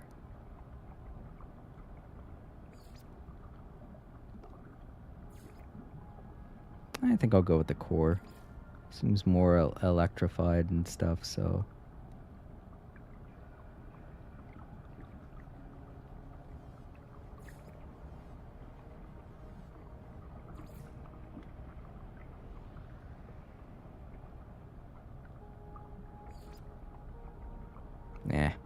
It's too much red.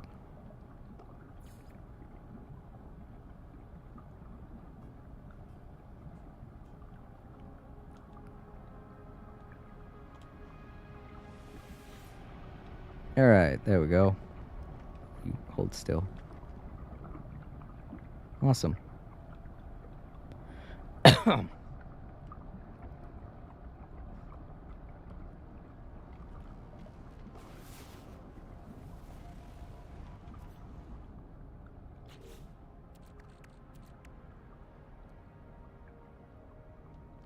Alright, let's go back to my freighter.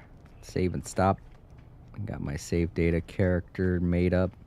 Oh, look at that. Someone... that's probably from a different save data. I was about to say, how'd they get that ship? Because you don't start off with that ship. In this expedition.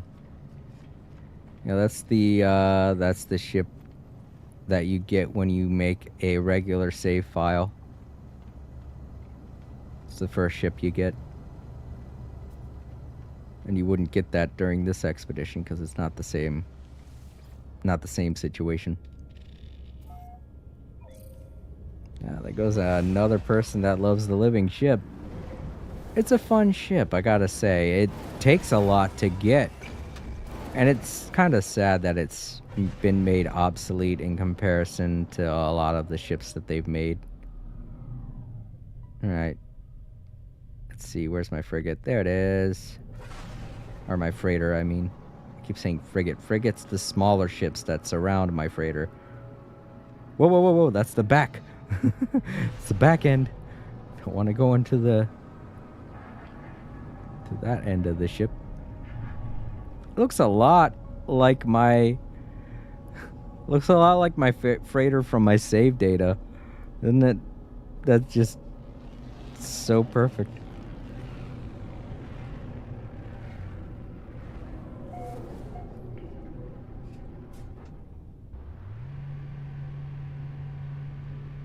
So yeah, this ship's pretty cool. Let's go on to my old ship, grab the stuff from it.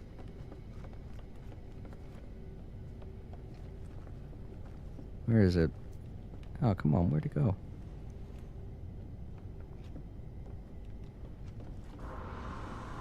I don't see it. Man, come on. Well, maybe we gotta go off screen and then come back in. What the? They're now Korvax. What? Wait, is this my ship? I think it's my ship. Wait, this isn't my ship, is it? No, it's not. I landed on somebody else's freighter. Alright, let me off of here. I want to go to my freighter.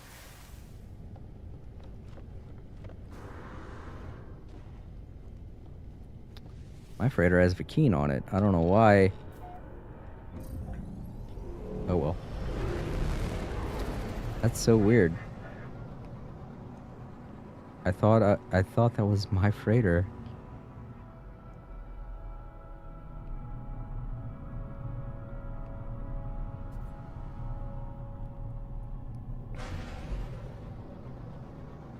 There it is. It's way over here.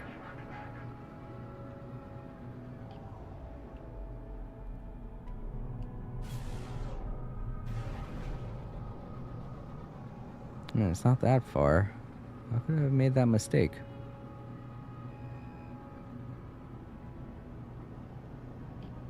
It does look a lot like mine, though, don't it? Or the other one looked a lot like mine. Well, I guess that's an honest mistake. I don't know. I guess one of the tip-offs would be that was a freighter that was actually repaired. Mine doesn't glow like that. There's my ship. My starship. Boy, it's getting hot in my room.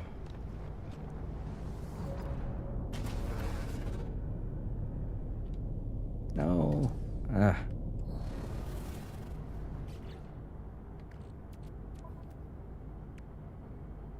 We got all the little things.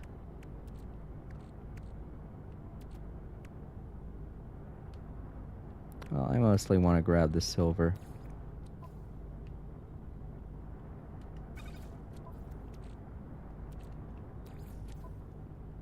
You know, silver, gold, and stuff, so I can put it all on my ship.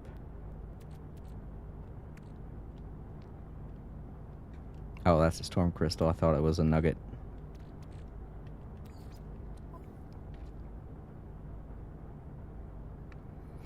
But of course, my controller wants to make this difficult.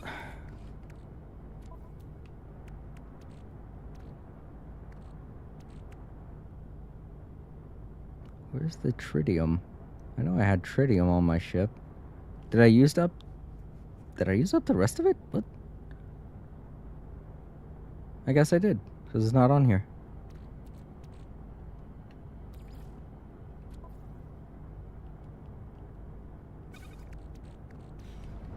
Alright.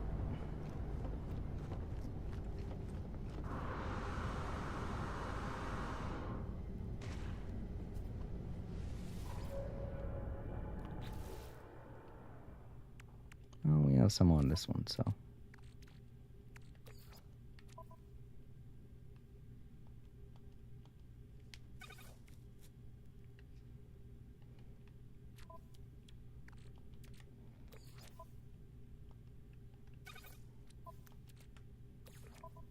I don't have much.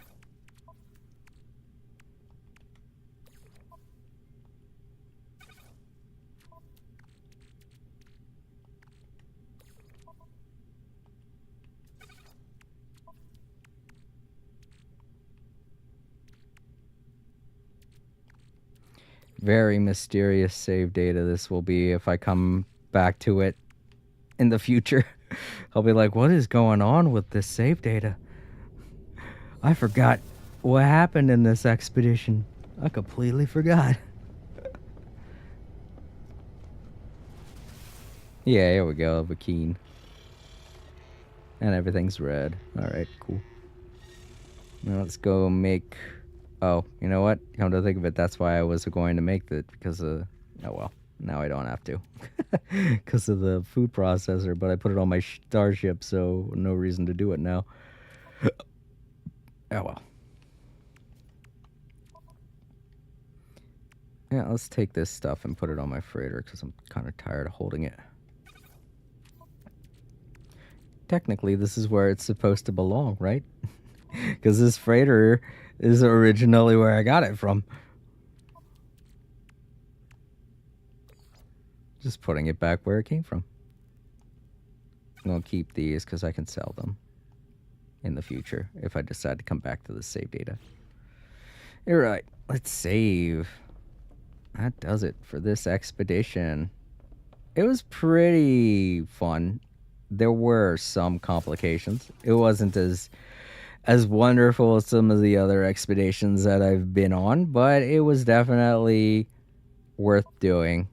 That ship's pretty awesome, and a lot of the rewards you get for doing this are very fun. Very fun to have. Yeah, a lot of these things are all based around the main save. Alright, let's go ahead, head back to the main screen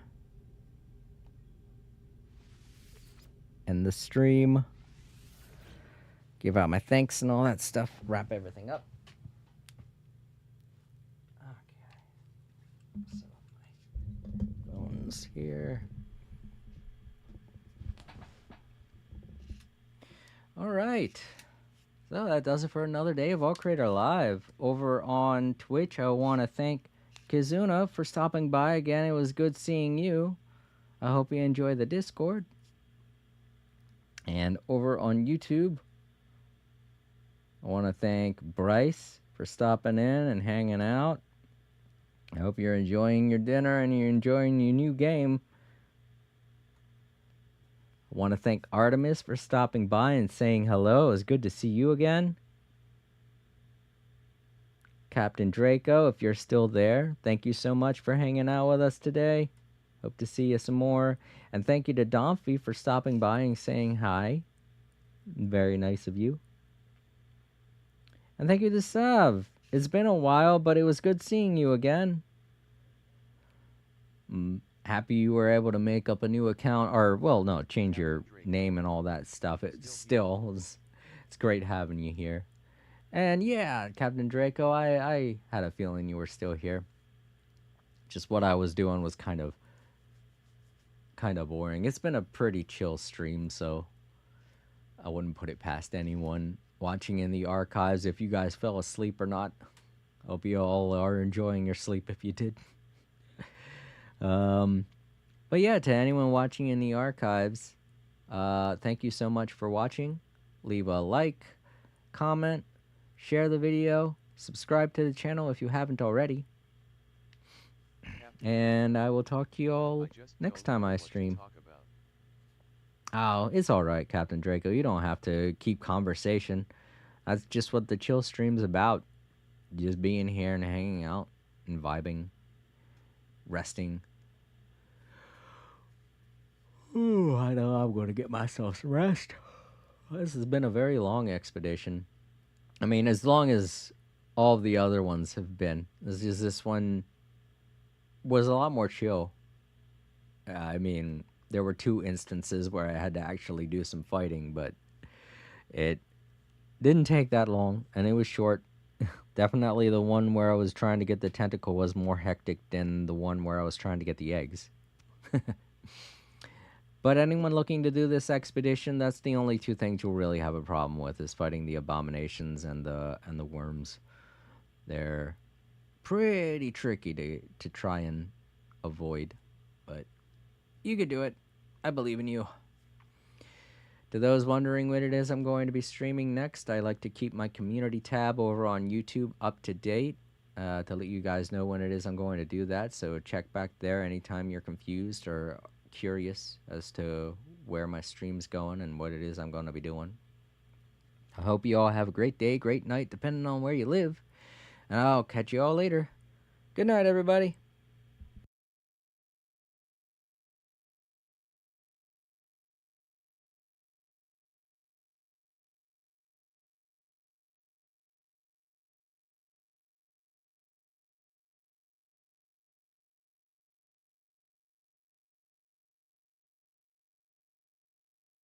Captain Draco. Jen, smiley face, all creator. Good night everyone. Thanks for watching, smiley face, Captain Draco. GN I mean.